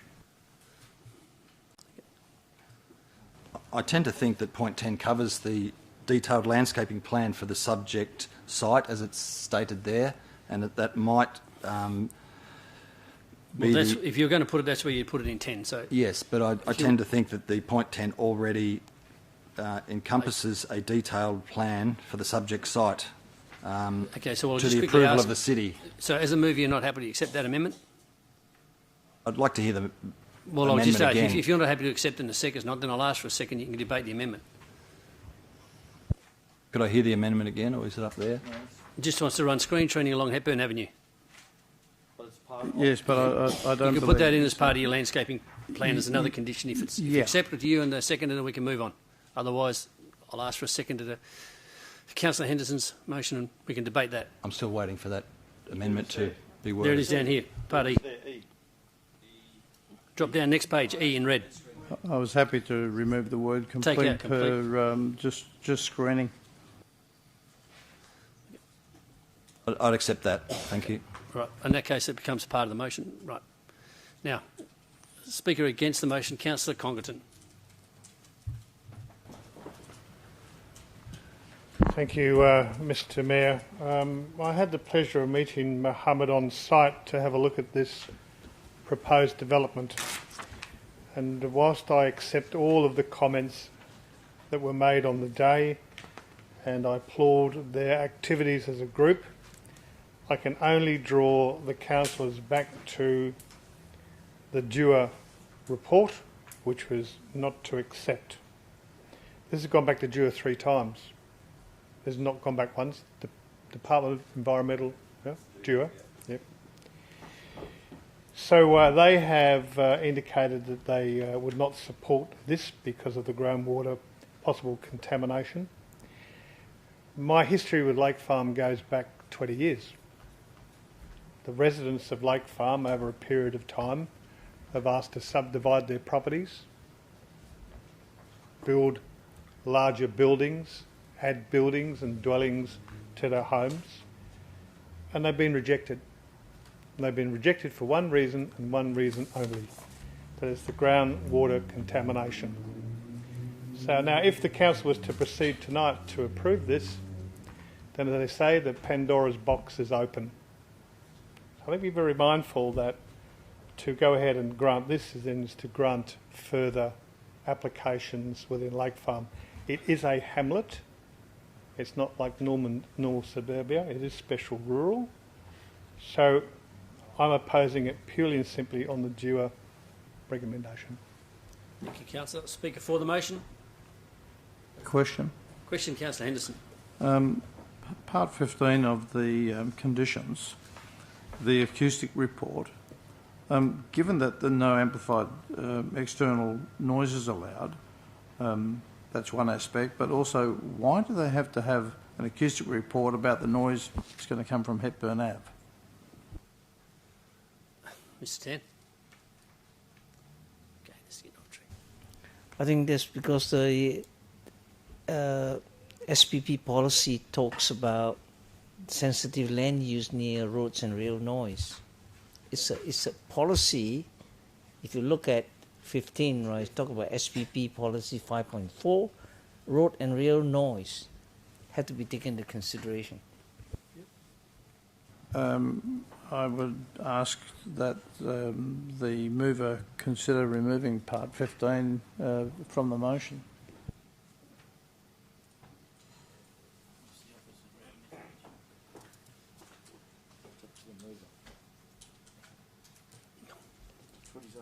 Councillor Colley. I see no problem with giving certainty to the broader community about a further acoustic report at the moment. Staying in. That's fine, Mr. Mayor. Stays in, okay. Right. Now back to a speaker for the motion. Councillor Catalano. Yes, thank you. I'm going to be pretty quick. The issue about the traffic, it seems that this facility is going to be used mostly in the evenings, so there won't be any peak hour traffic, no school traffic competing at the intersection. The difference between this, this and other kind of subdivisions is that this isn't really a subdivision. It's actually just a couple of extra buildings. People are going to be using the space intermittently. The thing is that they're going to be connecting to the sewer, so the wastewater is going to be connecting to the sewer. At the same time, they're taking extra steps to treat the stormwater on site with the vegetation that's on site, but also with landscaping and planting rushes and things to actually deal with that stormwater. So, in fact, they are actually improving the site, and they're not improving the site in a way that we might consider a subdivision to be, which is basically infill it. What they're actually doing is they're actually going to be using it on an intermittent basis, and they're actually going to enjoy the landscape around them on that site. Finally, I just want to say that we do have to think about our obligations to promoting cultural diversity in the City of Swan. And point of order, Mr. Mayor. Yeah, I know exactly what Councillor Catalano, you need to get back to the motion. You're digressing to something else. And I'll point out, just give me out for a minute, I know where you're heading with it, and I understand that. But by virtue of the fact that when we last considered this, we refused it for 2 reasons only, it means we agreed with the other stuff, so you need to address these 2 particular issues. Thank you. Yes, okay. But I think also it's important that it is actually our mission or our statement that it is about, that we are about diversity. So I think it's actually order again, Mr. Mayor. Councillor Catalano, can I ask you to get back to addressing the 2 items, and I've mentioned it more times than I can count. They are what you need to satisfy the SAT that council believe that the applicant has satisfied those 2 conditions for refusal. All right then, okay. Well, they've been to SAT, and SAT have asked them to reconsider their proposal, the one that was refused previously. They've gone ahead and done that. They've reduced the development by 50%.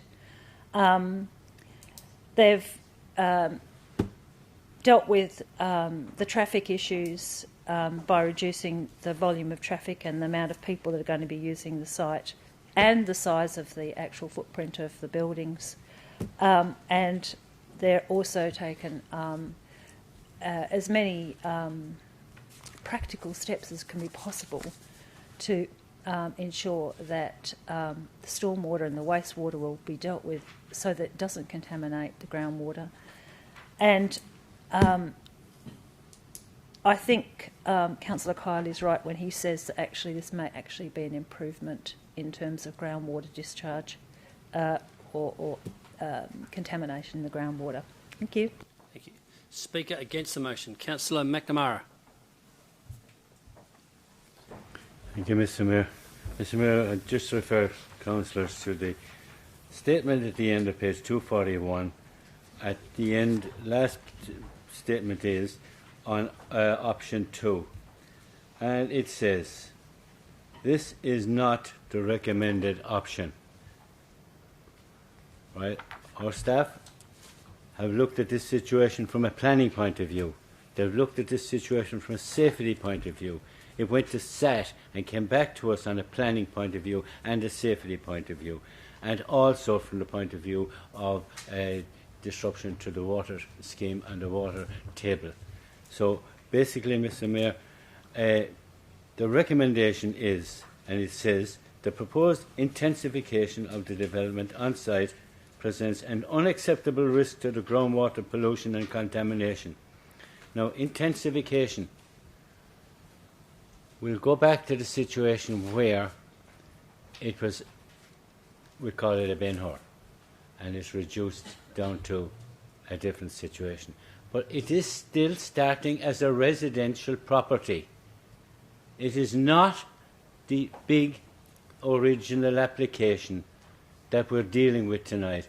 We are dealing with a residential property that now needs larger and bigger situations from the point of view of car parking and road traffic that is going to interfere with the local residential situation.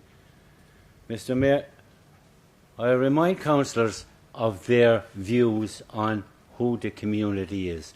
Week after week we vote in here on, and we've always said it, we have to look after the community. Now, who is the community, Mr. Mayor? Is the community the bigger picture, which I've always said it is?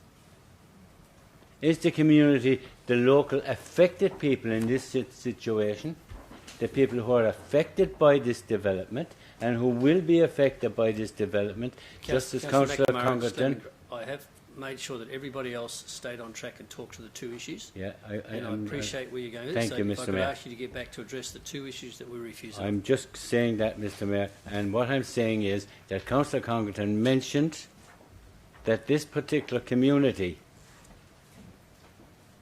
applied and were refused on the same grounds, exactly the same grounds that this particular development application was refused by this council on.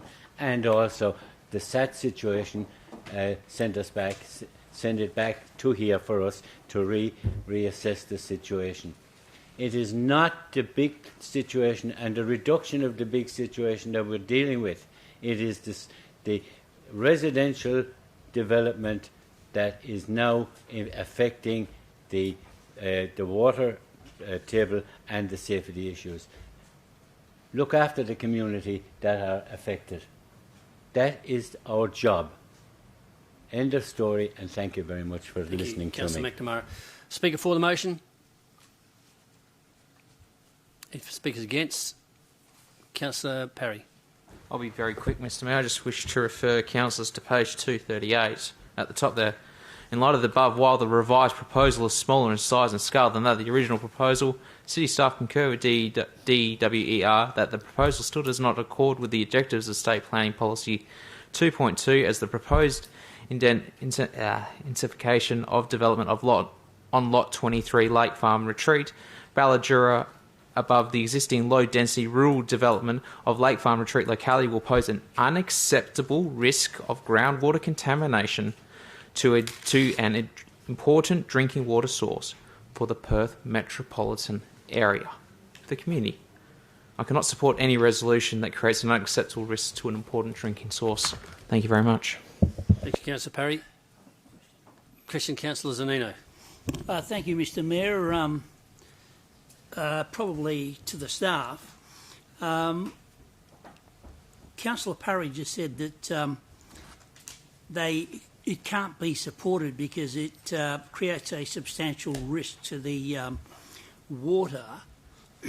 When the original application was put forward and sent to DEWA for opinion, was that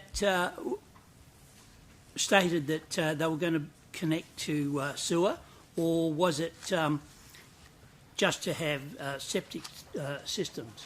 So with the connection to sewer, does it still provide or is it still a risk to the water contamination?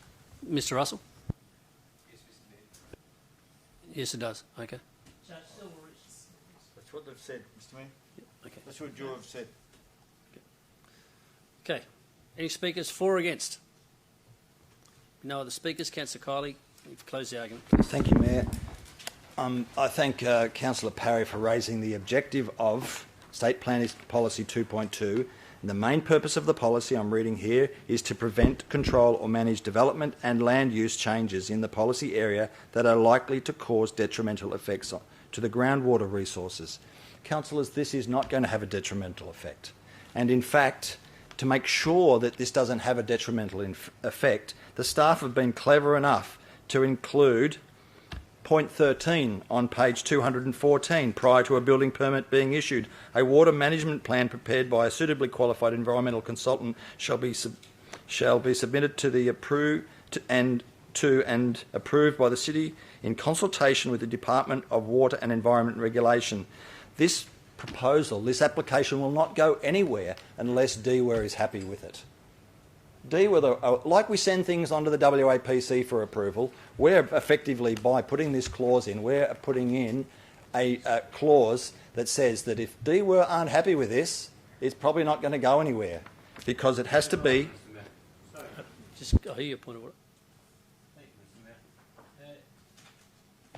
Mr Mayor, the Speaker is saying and is using a statement that is not relevant because the staff member which he actually quotes stated that it is not the recommended. So the clause that he's saying, number 10 or 15 or 12 or whatever it was, this is not a recommended option. He's pointing out as if it was the recommended option. That's my point of order, Mr Mayor. He's right, and I think he's right, Councillor. Yeah.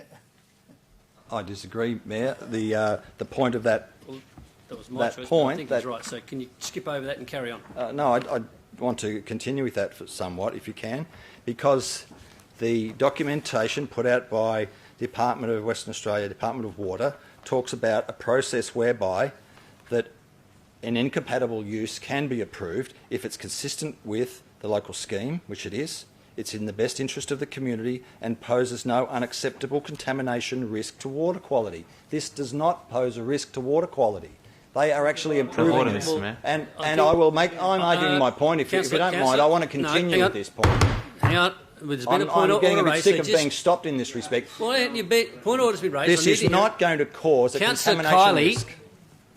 Point of order's been raised, so sit down while I hear it. But I will make the point that we already clarified, as per Councillor Zanino's question to Mr Russell. That's exactly what I was saying. The risk still exists. We're very clear on that. That's my point. So...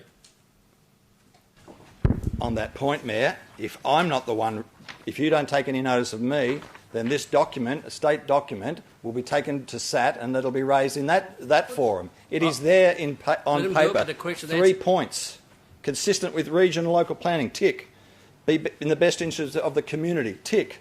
Pose no unacceptable risk. Now, if we go and sell this... Well, I'll go back to your point. Can you stop interrupting, Mayor, please? No, hang on. I'm going to interrupt because I'll go back How many times do I have to be interrupted on this? Well, get back on track, address the two issues, and stop I am going on off track. I and am on track. This is important. It does not present a contamination risk to the area because of the measures they are taking.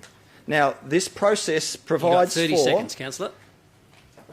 Policy 2.2 provides for a process whereby this incompatible use can be approved. And in fact, the original document talks about approving, if there's a rural subdivision, anything, it'll approve anything above, which is 2 hectares or above anyway. So that also probably should have been looked at. But, councillors, this is not going to be a problem. The rural amenity will not be affected because of the numbers. Thank you, councillor. That's your 3 minutes. Put to the vote. Those in favour? 1, 2, 3, 4, 5 in favour. Those against? Councillor Catalano, have you voted? Yes. Okay, just checking. 1, 2, 3, 4, 5, 6, 7, 8. Who didn't vote? Vote again. Can I just have the show of hands of those in favour? 1, 2, 3, 4, 5, and Councillor Richards 6. 6. So 9, 6. 9, 6. Right, councillors, that brings us to the end of Part B. You need to move. The motion is lost. Okay, so need to move the officer's recommendation. Thank you, Mr Deputy Mayor. Need to move the officer's recommendation. Move Councillor Congleton, the seconder. Councillor McNamara. Anyone against? Councillor Scanlon. Councillors, do we really need to debate it? Okay. I'll put that vote. Those in favour? Staff recommendation is so. Councillor Richard, your hand move. Are you voting or are you not voting? No, you're right. Okay, 1, 2, 3, 4, 5, 6, 7, 8, 9. Carried 9. Yeah, I got that. 9, 6. Okay. That takes us to the end of Part B, so I need a motion that those items were not withdrawn. Moved Councillor McCulloch, seconded Councillor Scanlon. Is there anyone against? To look here, those carries. That now moves us to Part C. And C 1.1 is Councillor Scanlon. Thank you, Mr Mayor. As earlier advised by email to the staff, I wish to withdraw this motion. You withdraw it? You defer it or are you withdrawing it? Withdraw or defer? Makes a big difference, Mr. Withdraw. Withdrawing it? Takes it off the agenda for 3 months and I can bring it back after then. Is that So correct? it's withdrawn. Okay. Thank you. Thank you. C 1.2 is Councillor Congleton. Exactly the same, Mr Mayor. Withdrawing or deferring? Withdrawing. Okay, now we get to C 1.3 is Councillor Kiley. Well, I think he has to give you the okay to do that. Councillor Kiley did So give we'll me the skip over okay that. to We can do it when that. he come back. He's not there. He's not there. All right. Go to 1.7. We'll kick over to item C 1.7 is Councillor Scanlon. Wonderful. Thank you, Mr Mayor. So my motion reads, and I'd just like to quickly thank those councillors in the room who helped me with the wording. Thank you, Mr Mayor.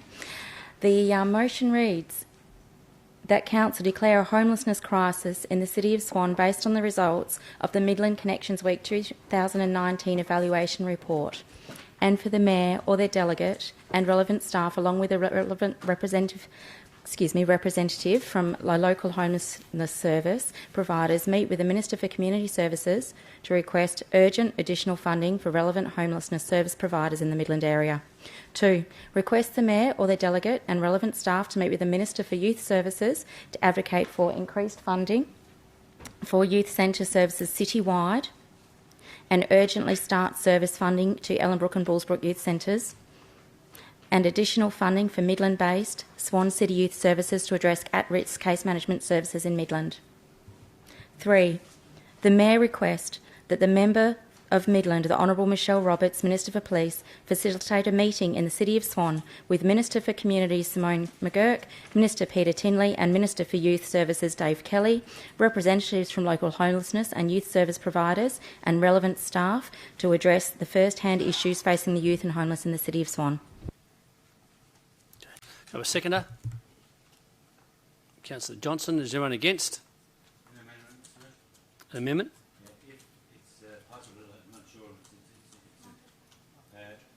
John, microphone, thanks. Sorry, Mr Mayor and councillors. I'm not sure whether this is totally opposite, but the removal of the first sentence in one, and I support the rest of it. So declare a homeless crisis in the city of Swan based on the result of the Midland Connection Week 2001 evaluation report. Then for the Mayor and his delegates, yes, from there on, let that. So regarding the declaration of a homelessness crisis, so that's my I'll debate it if it needs to be debated. It might be opposite.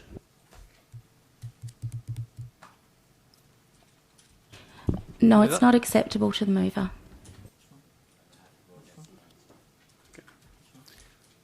Can I just go back to that line? If you wouldn't mind, I could propose an amendment myself. If you just scroll back up, Megan, if you wouldn't mind. Okay.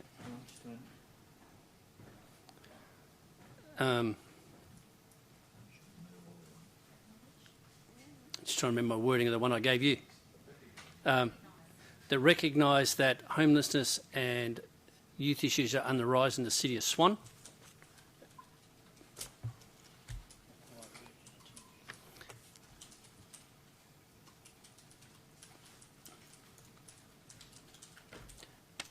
And need to be addressed as a matter of urgency.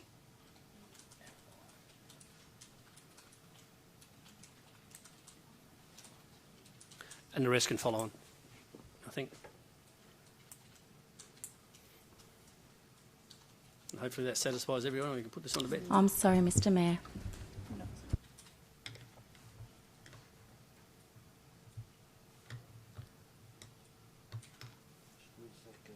No. Well, yeah, it was to replace the delete part with what I just said.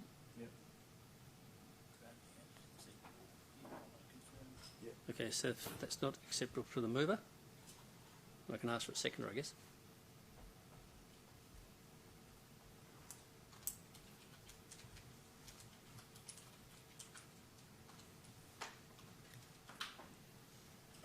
Okay, councillors, you see that? If anyone wants to second it? No? Okay, it lapses. Go back to where it was. You're going to have to debate it. Councillor Scanlon, if you can open the debate.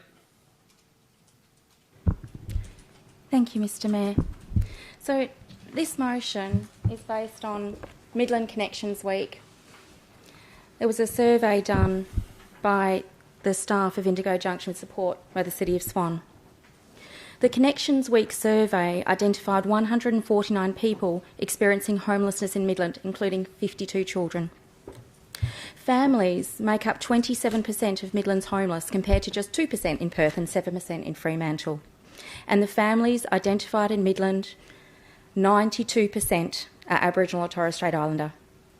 Now, these statistics place the City of Swan high on the priority list in the State Strategic Document on Homelessness 2020-2030, All Paths Lead to Home. Their top two priorities are, 1, providing Aboriginal wellbeing, and 2, providing safe, secure and stable homes. Local service providers just cannot keep up with the demand for accommodation, emergency relief and social support. Indigo Junction have reported an 830% increase in homeless presentations at the Kanani Resource Centre and 198% increase in families in crisis who can't access accommodation. We have reached a crisis point, and this will only be exacerbated. The effects of coronavirus will be felt on the economy and healthcare services, and more people will arrive in Midland to seek assistance. We must advocate for the people and ensure they are safe this coming winter.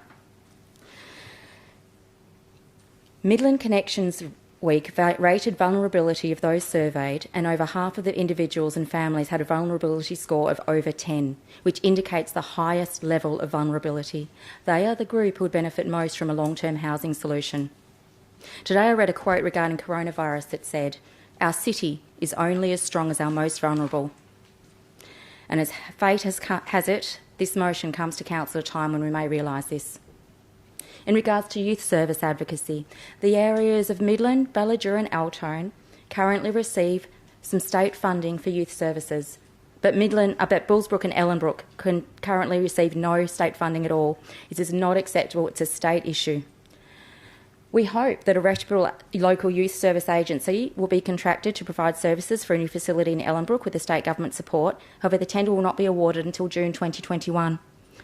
The at-risk youth simply cannot wait for over a year. They need urgent assistance now, and it is our responsibility to advocate for them.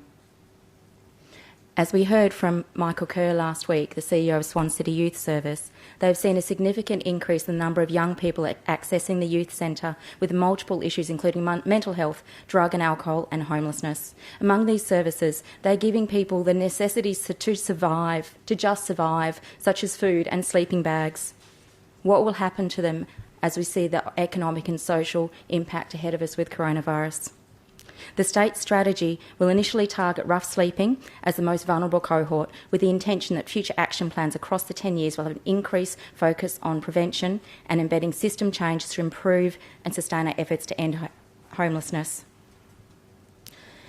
Why is this a crisis? Because the demand is outpacing the ability to supply. We cannot keep up.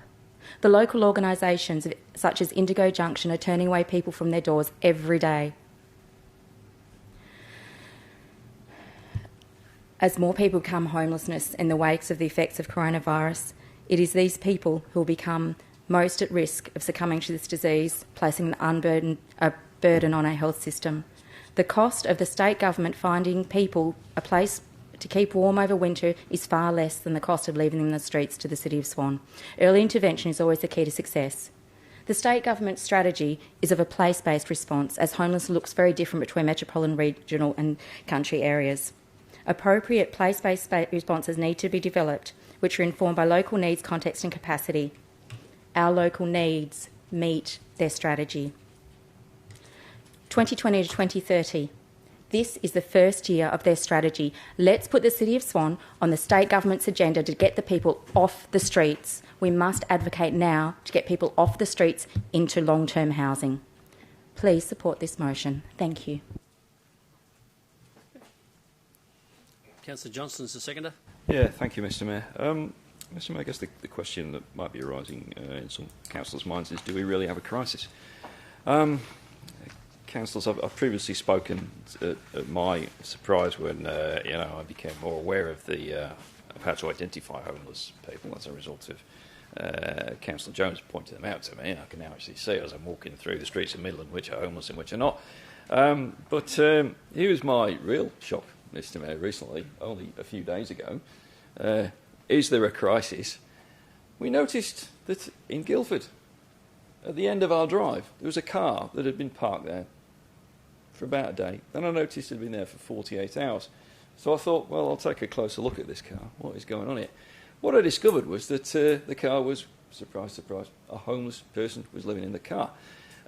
Closer inspection of the car showed that the rear windscreen wasn't a rear windscreen at all. It was some kind of corflute type plastic sort of bolted across the back.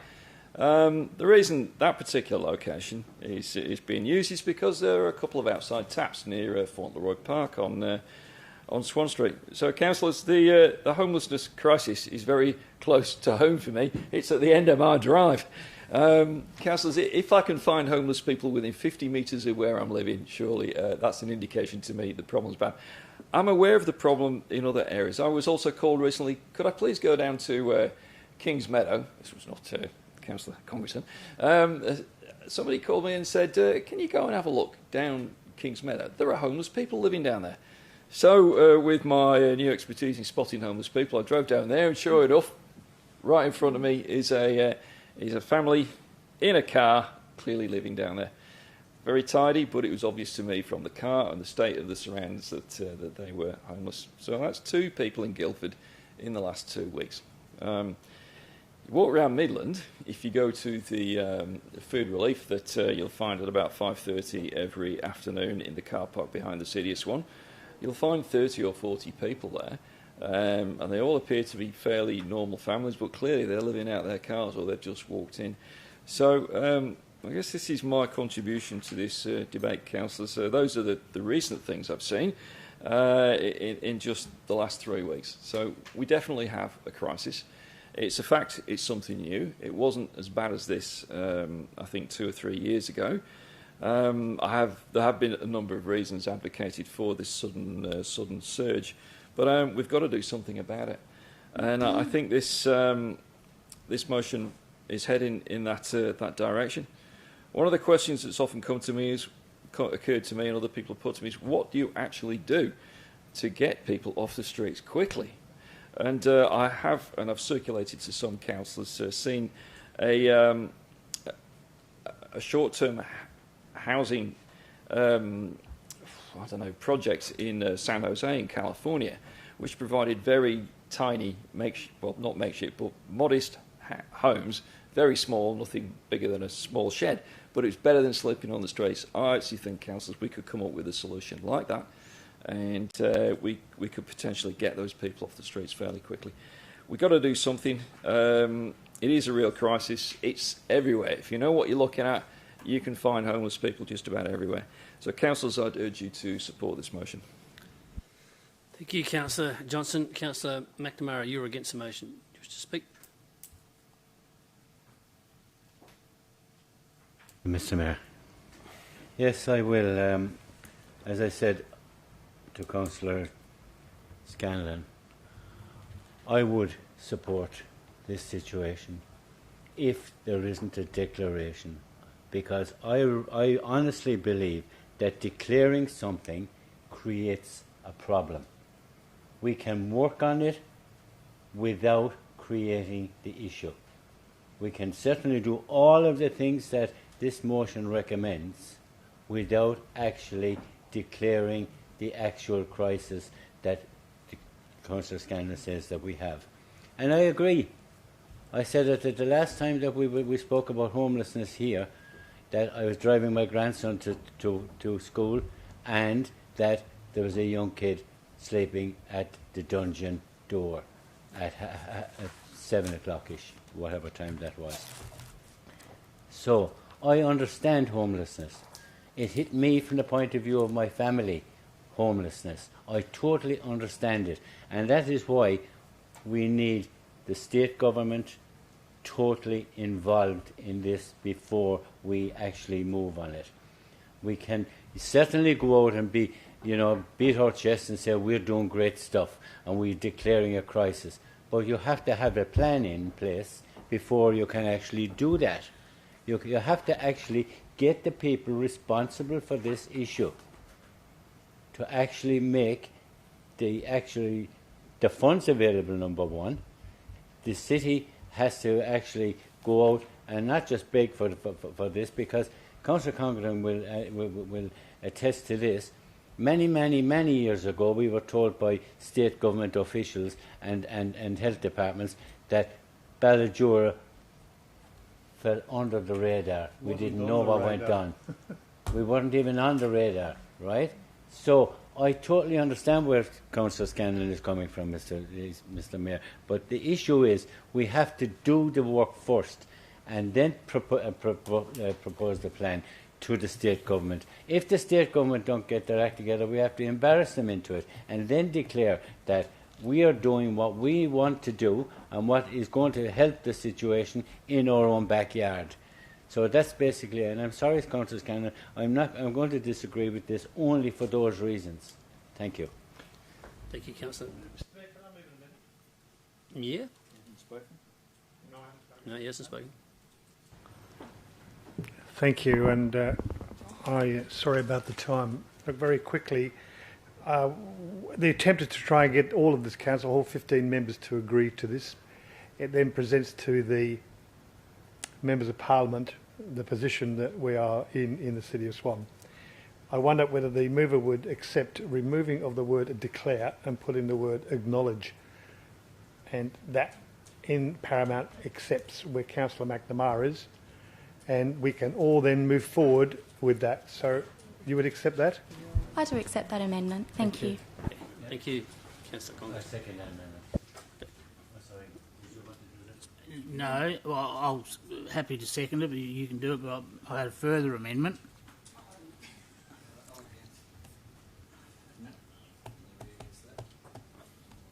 Who was the seconder? Out of curiosity. Councillor Johnson. Councillor Johnson said the movers accepted that amendment. The second is okay? Right. Okay, so that's fine, accepted by the mover and the seconder, that's fine. Now, Councillor Lucas, Well, you it was got another opposed by Councillor Kylie. I don't know if he was debated or not. Normally process, as long as the movement accepts, second they accept it, that's fine. Just to try and move forward on this, as the report by Midland Connections, the evaluation only occurred in Midland. I think I did hear Guildford mentioned in the report because they went down to the river. Rather than having the City of Swan, if I can go back to what it currently is, as it was just recently amended, so it'd be acknowledge a homelessness crisis in Midland. Because I can't see how a survey conducted just in Midland, you can throw the whole City of Swan in it, because they didn't go out to Allenbrook or Balladura or Altone to do the survey there. It was just based in Midland. And I think if we focus on Midland to start with, we can then get some, perhaps, and I'd certainly support the motion if it removed the entire city and just focused on Midland where the report was done.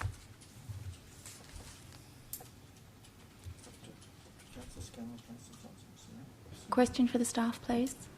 Yeah. Thank you, Mr. Mayor. I'd just like to ask the staff how that affects the rest of the body of the motion, given we're discussing Ellenbrook and Bullsbrook. Oh no, that's the youth. They talk about youth services. Correct, they do. Yes, it's acceptable to me as the mover then. Okay. Thank you. Seconder? Okay. Right, so this... Right there, Megan? Yep. Okay. The speakers for the motion. Support. Anyone against the motion? Councillor Scanlon, if you'd like to close the argument. Thank you. So, in response to the comments made in debate, I'd just like to reiterate that a crisis, stating there is a crisis, is saying that our demand is greater than what we can supply. There's a crisis for many people in the area at the moment who didn't get to the shops in time to get that last roll of toilet paper. As an example, our supply is not as great as our demand. So that word is there simply for that reason, and I've discussed that with the staff, and I strongly agree that it is a crisis. So, point of order: the motion removes the word crisis, and so no, it shouldn't doesn't. be running up on that. Oh, no. Acknowledge. He didn't Remove notice. the word Declaration. declare. So you don't have a point of order. Carry on, Councillor Scanlon. Thank you, Mr. Mayor. So also in debate it was mentioned that we need to do the work, the staff need to do the work. I have to say the staff are doing the work. I know the staff are doing the work because people tell me they are. People tell me that the staff are out there meeting with them. Indigo Junction tell me that the staff are liaising with them all the time. The people out in the streets doing the food supply keep mentioning all these staff members that are talking to them, helping them. The staff are doing everything they can that I've seen. The state need to come on board. We can't supply long-term housing. That is the state's responsibility, and that's why this motion is to lobby the state government. The city are doing everything they possibly can. The service providers are doing everything they possibly can. This is a crisis and we need the government to step up. Thank you, Councillor Scanlon. That's your 3 minutes. Already? I was interrupted though. Just go to... Okay, put it to the vote. Okay, thank you. Those in favour? Carried. Did try to tell you that, Councillor, that would happen. Okay, now we need to go back to count.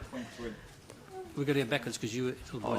So C1.3 is Councillor Kylie in protection access way, Midland train station parking to Midland shopping precinct.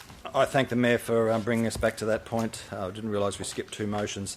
Council, my motion is to direct the CEO to liaise with the Public Transport Authority and Maiden Roads to establish a process for ensuring a continuation of the public access pathway and allocation of verge space to a standard consistent with the existing pathway on Great Eastern Highway Midland, to continue east along Great Eastern Highway Victoria Street outside the PTA car park and connect through to the existing pedestrian pathway at the bus terminal at the signalled pedestrian crossing, 2, report back to a future meeting of Council with a solution to the problem for Council to consider before taking any further action. 3, request that the CEO notify the member for Midland of Council's resolution and request assistance to bring about this change by lobbying the various ministers, PTA or MRWA as required. The reasons for the motion are that the current arrangement of the PTA car park abutting the road, as provided in that picture that I've supplied, it is dangerous to pedestrians and bike riders who are forced to ride through the PTA car park behind reversing or moving cars.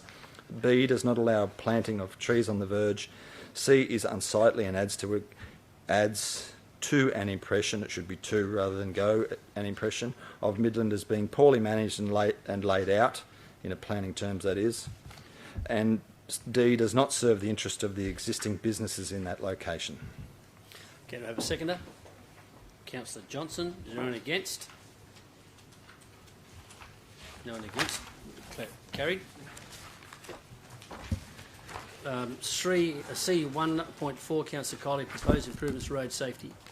The motion, councillors, is to 1, request the CEO to write to the Minister for Police, Road Safety, asking police and road safety asking to consider improvements to traffic safety issues, including offering attendance at speed awareness courses instead of receiving demerit points, with the cost of the course covered by the initial fine payable.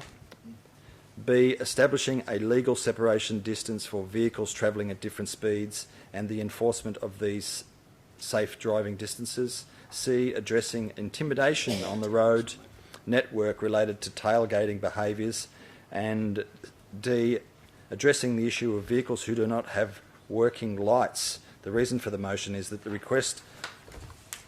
was requested by the Roadwise Advisory Group, and the issues relate to traffic safety, impact and the local community. Okay. So, seconder. Councillor Scanlon. Is there anyone against? Thought there would be. Councillor Kiley. Councillors, I am the chair of the Roadwise Advisory Group. We were a committee, and I think at the end of last year we changed it to a group. It didn't really change the substantive nature of what we do on the group. We get community to come along, enthusiastic community who have an interest in road safety issues, and we talk about ways we can reduce the overall road toll. I suppose that's the best way, and traffic collisions, not only for the wider community and people passing through the city of Swan, but also for staff who are on the road a lot of the time through their normal day at work. In looking at initiatives and how we can all contribute to the road safety and reducing the road safety toll, we were looking at ideas from around the table and came up with these 4 points that the community members wanted to put forward. I think they are well thought out. Just remember that this is to ask the Road Safety Minister to consider improvements to traffic safety issues including. So it's only to consider. We're not actually saying put this in place. We are asking you in your normal process of consultation with the Road Safety Council and different groups in the community that you would consider these as something that our community in the City of Swan have put forward. We have Margaret, who comes always from Ballajura, takes public transport out to these meetings on a regular basis, rarely misses a meeting, and if she does, she gives lots of notice to us to tell us she can't be there. And I often enjoy dropping Margaret up to the train station after meetings to talk about the road safety issues, because it's something she's passionate about, and it's an example of the community members that are on this group who want to put these ideas forward. These are all sensible initiatives and ideas that all we're doing is asking the Minister to consider these ideas, and please, on behalf of all the members of the Road Safety Advisory Group, please follow this through. They turn up on the basis that they would be supported by you as a council, so I really hope that you will get behind them as a community and put these ideas forward and let us send just a letter. It's just a letter off to the Minister. So please get behind it. Thank you. Thank you, Councillor Coley. Councillor Johnston as a seconder. Mr Mayor, in the interest of time, I entirely support sending this letter to the Minister. I think Councillor Kiley and the Roadwise Advisory Group have got some very good points. I do recommend supporting this motion. Thank you. Okay. Speakers against the motion was Councillor McNamara and... Was you? Sorry for Were you the other one? objecting to lots of stuff tonight, but the issue is this road wise committee have the authority to write themselves to the minister. Why? First of all, the question is... Point of order, Mayor. We're not asking that at all. I think Councillor's right off the track there. We're asking your permission, Councillor, to send a letter in. Your permission. Mr Mayor, sorry, I'm reading this. I'll just follow if you won't mind, Right, Councillor okay, McNamara. sorry. Can I just clarify that with either Mr Bishop or Mr Caton, I don't think the Roadwise Committee can write on their behalf. That's correct, and that's why the matter's been brought to council. That's why as it's a come to council, recommendation because from they the don't have... Roadwise Committee, but they don't have authority to write. They don't have it in their minister. terms of reference to do that. Yep. Right. Skip over that bit. Okay.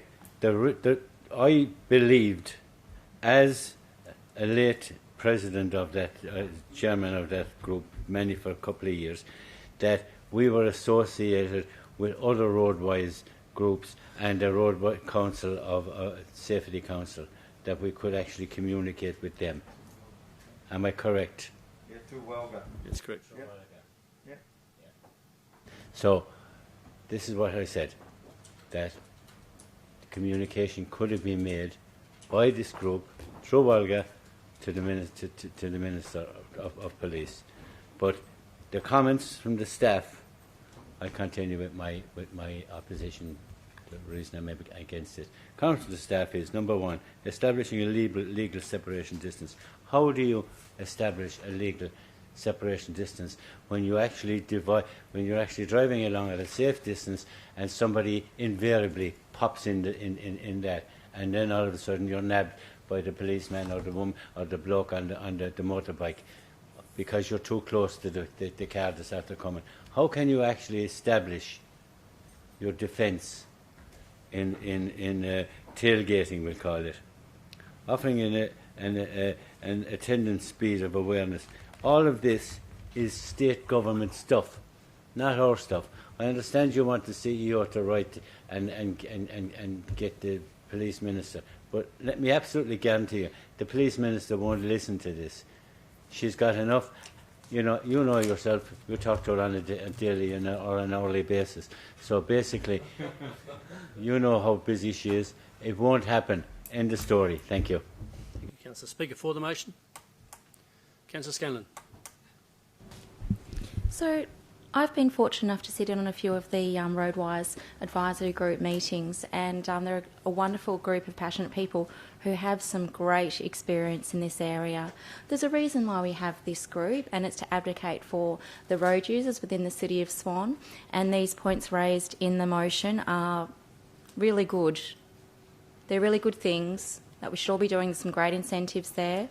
The Roadwise Advisory Group have done some great work with the City of Swan, and we had the program where when people blew zero and breathalyzed, they got a pass to Swan Active. It went really well. So the Roadwise Advisory Group is doing well, and they've come to us with this motion, and I think that this is a great process, that the group come to us, we consider it, and then we lobby the Minister, who I do believe will read a letter from the City of Swan.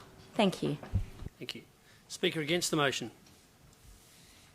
Councillor Henderson. Mayor,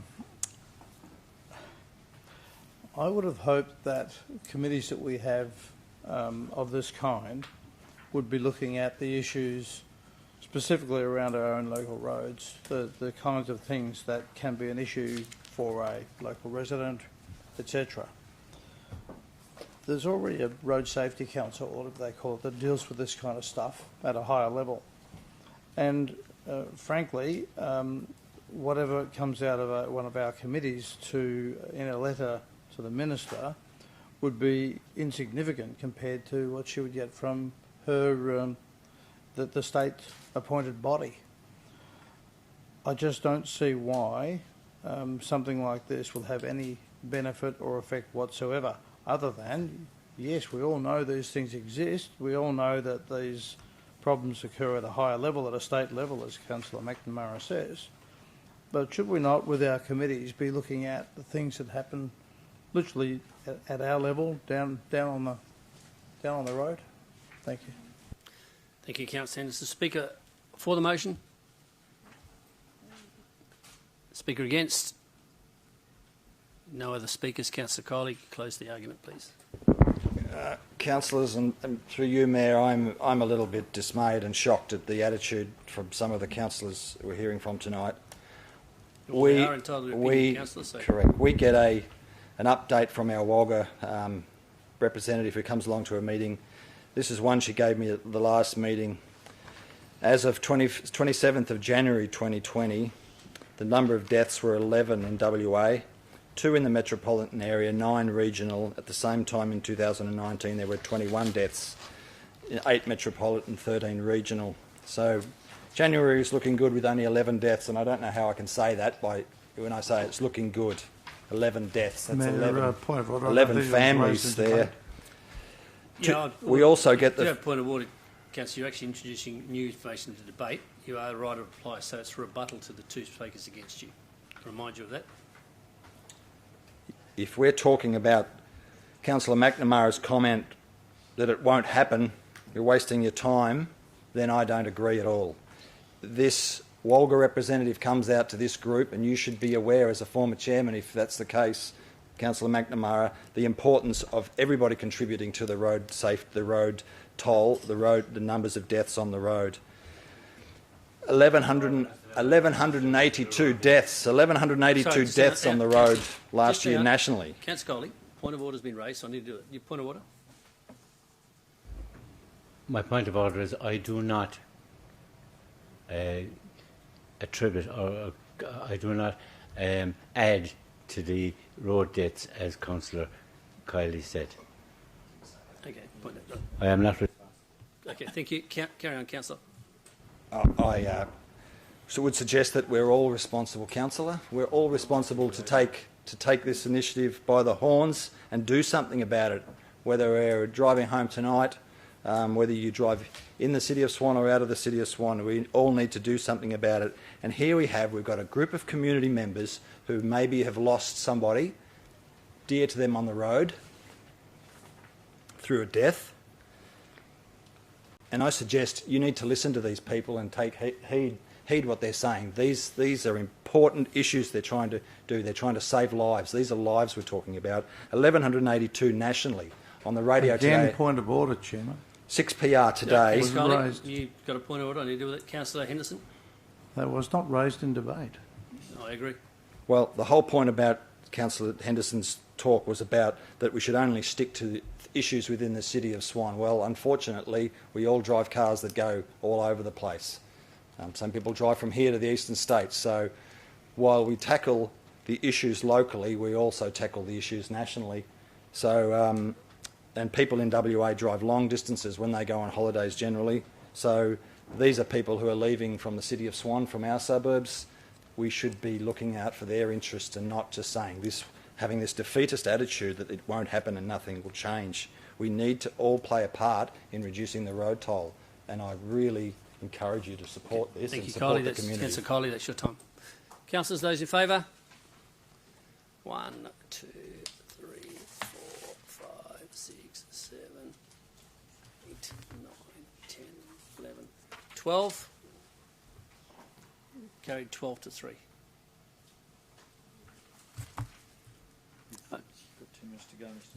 Councillors, given there's only 2 minutes to 10 o'clock, I'm proposing at this point in time we adjourn the meeting. And the next available time is Monday evening. 6 o'clock, Mr. Mayor. 6 p.m. Thank you, councillors.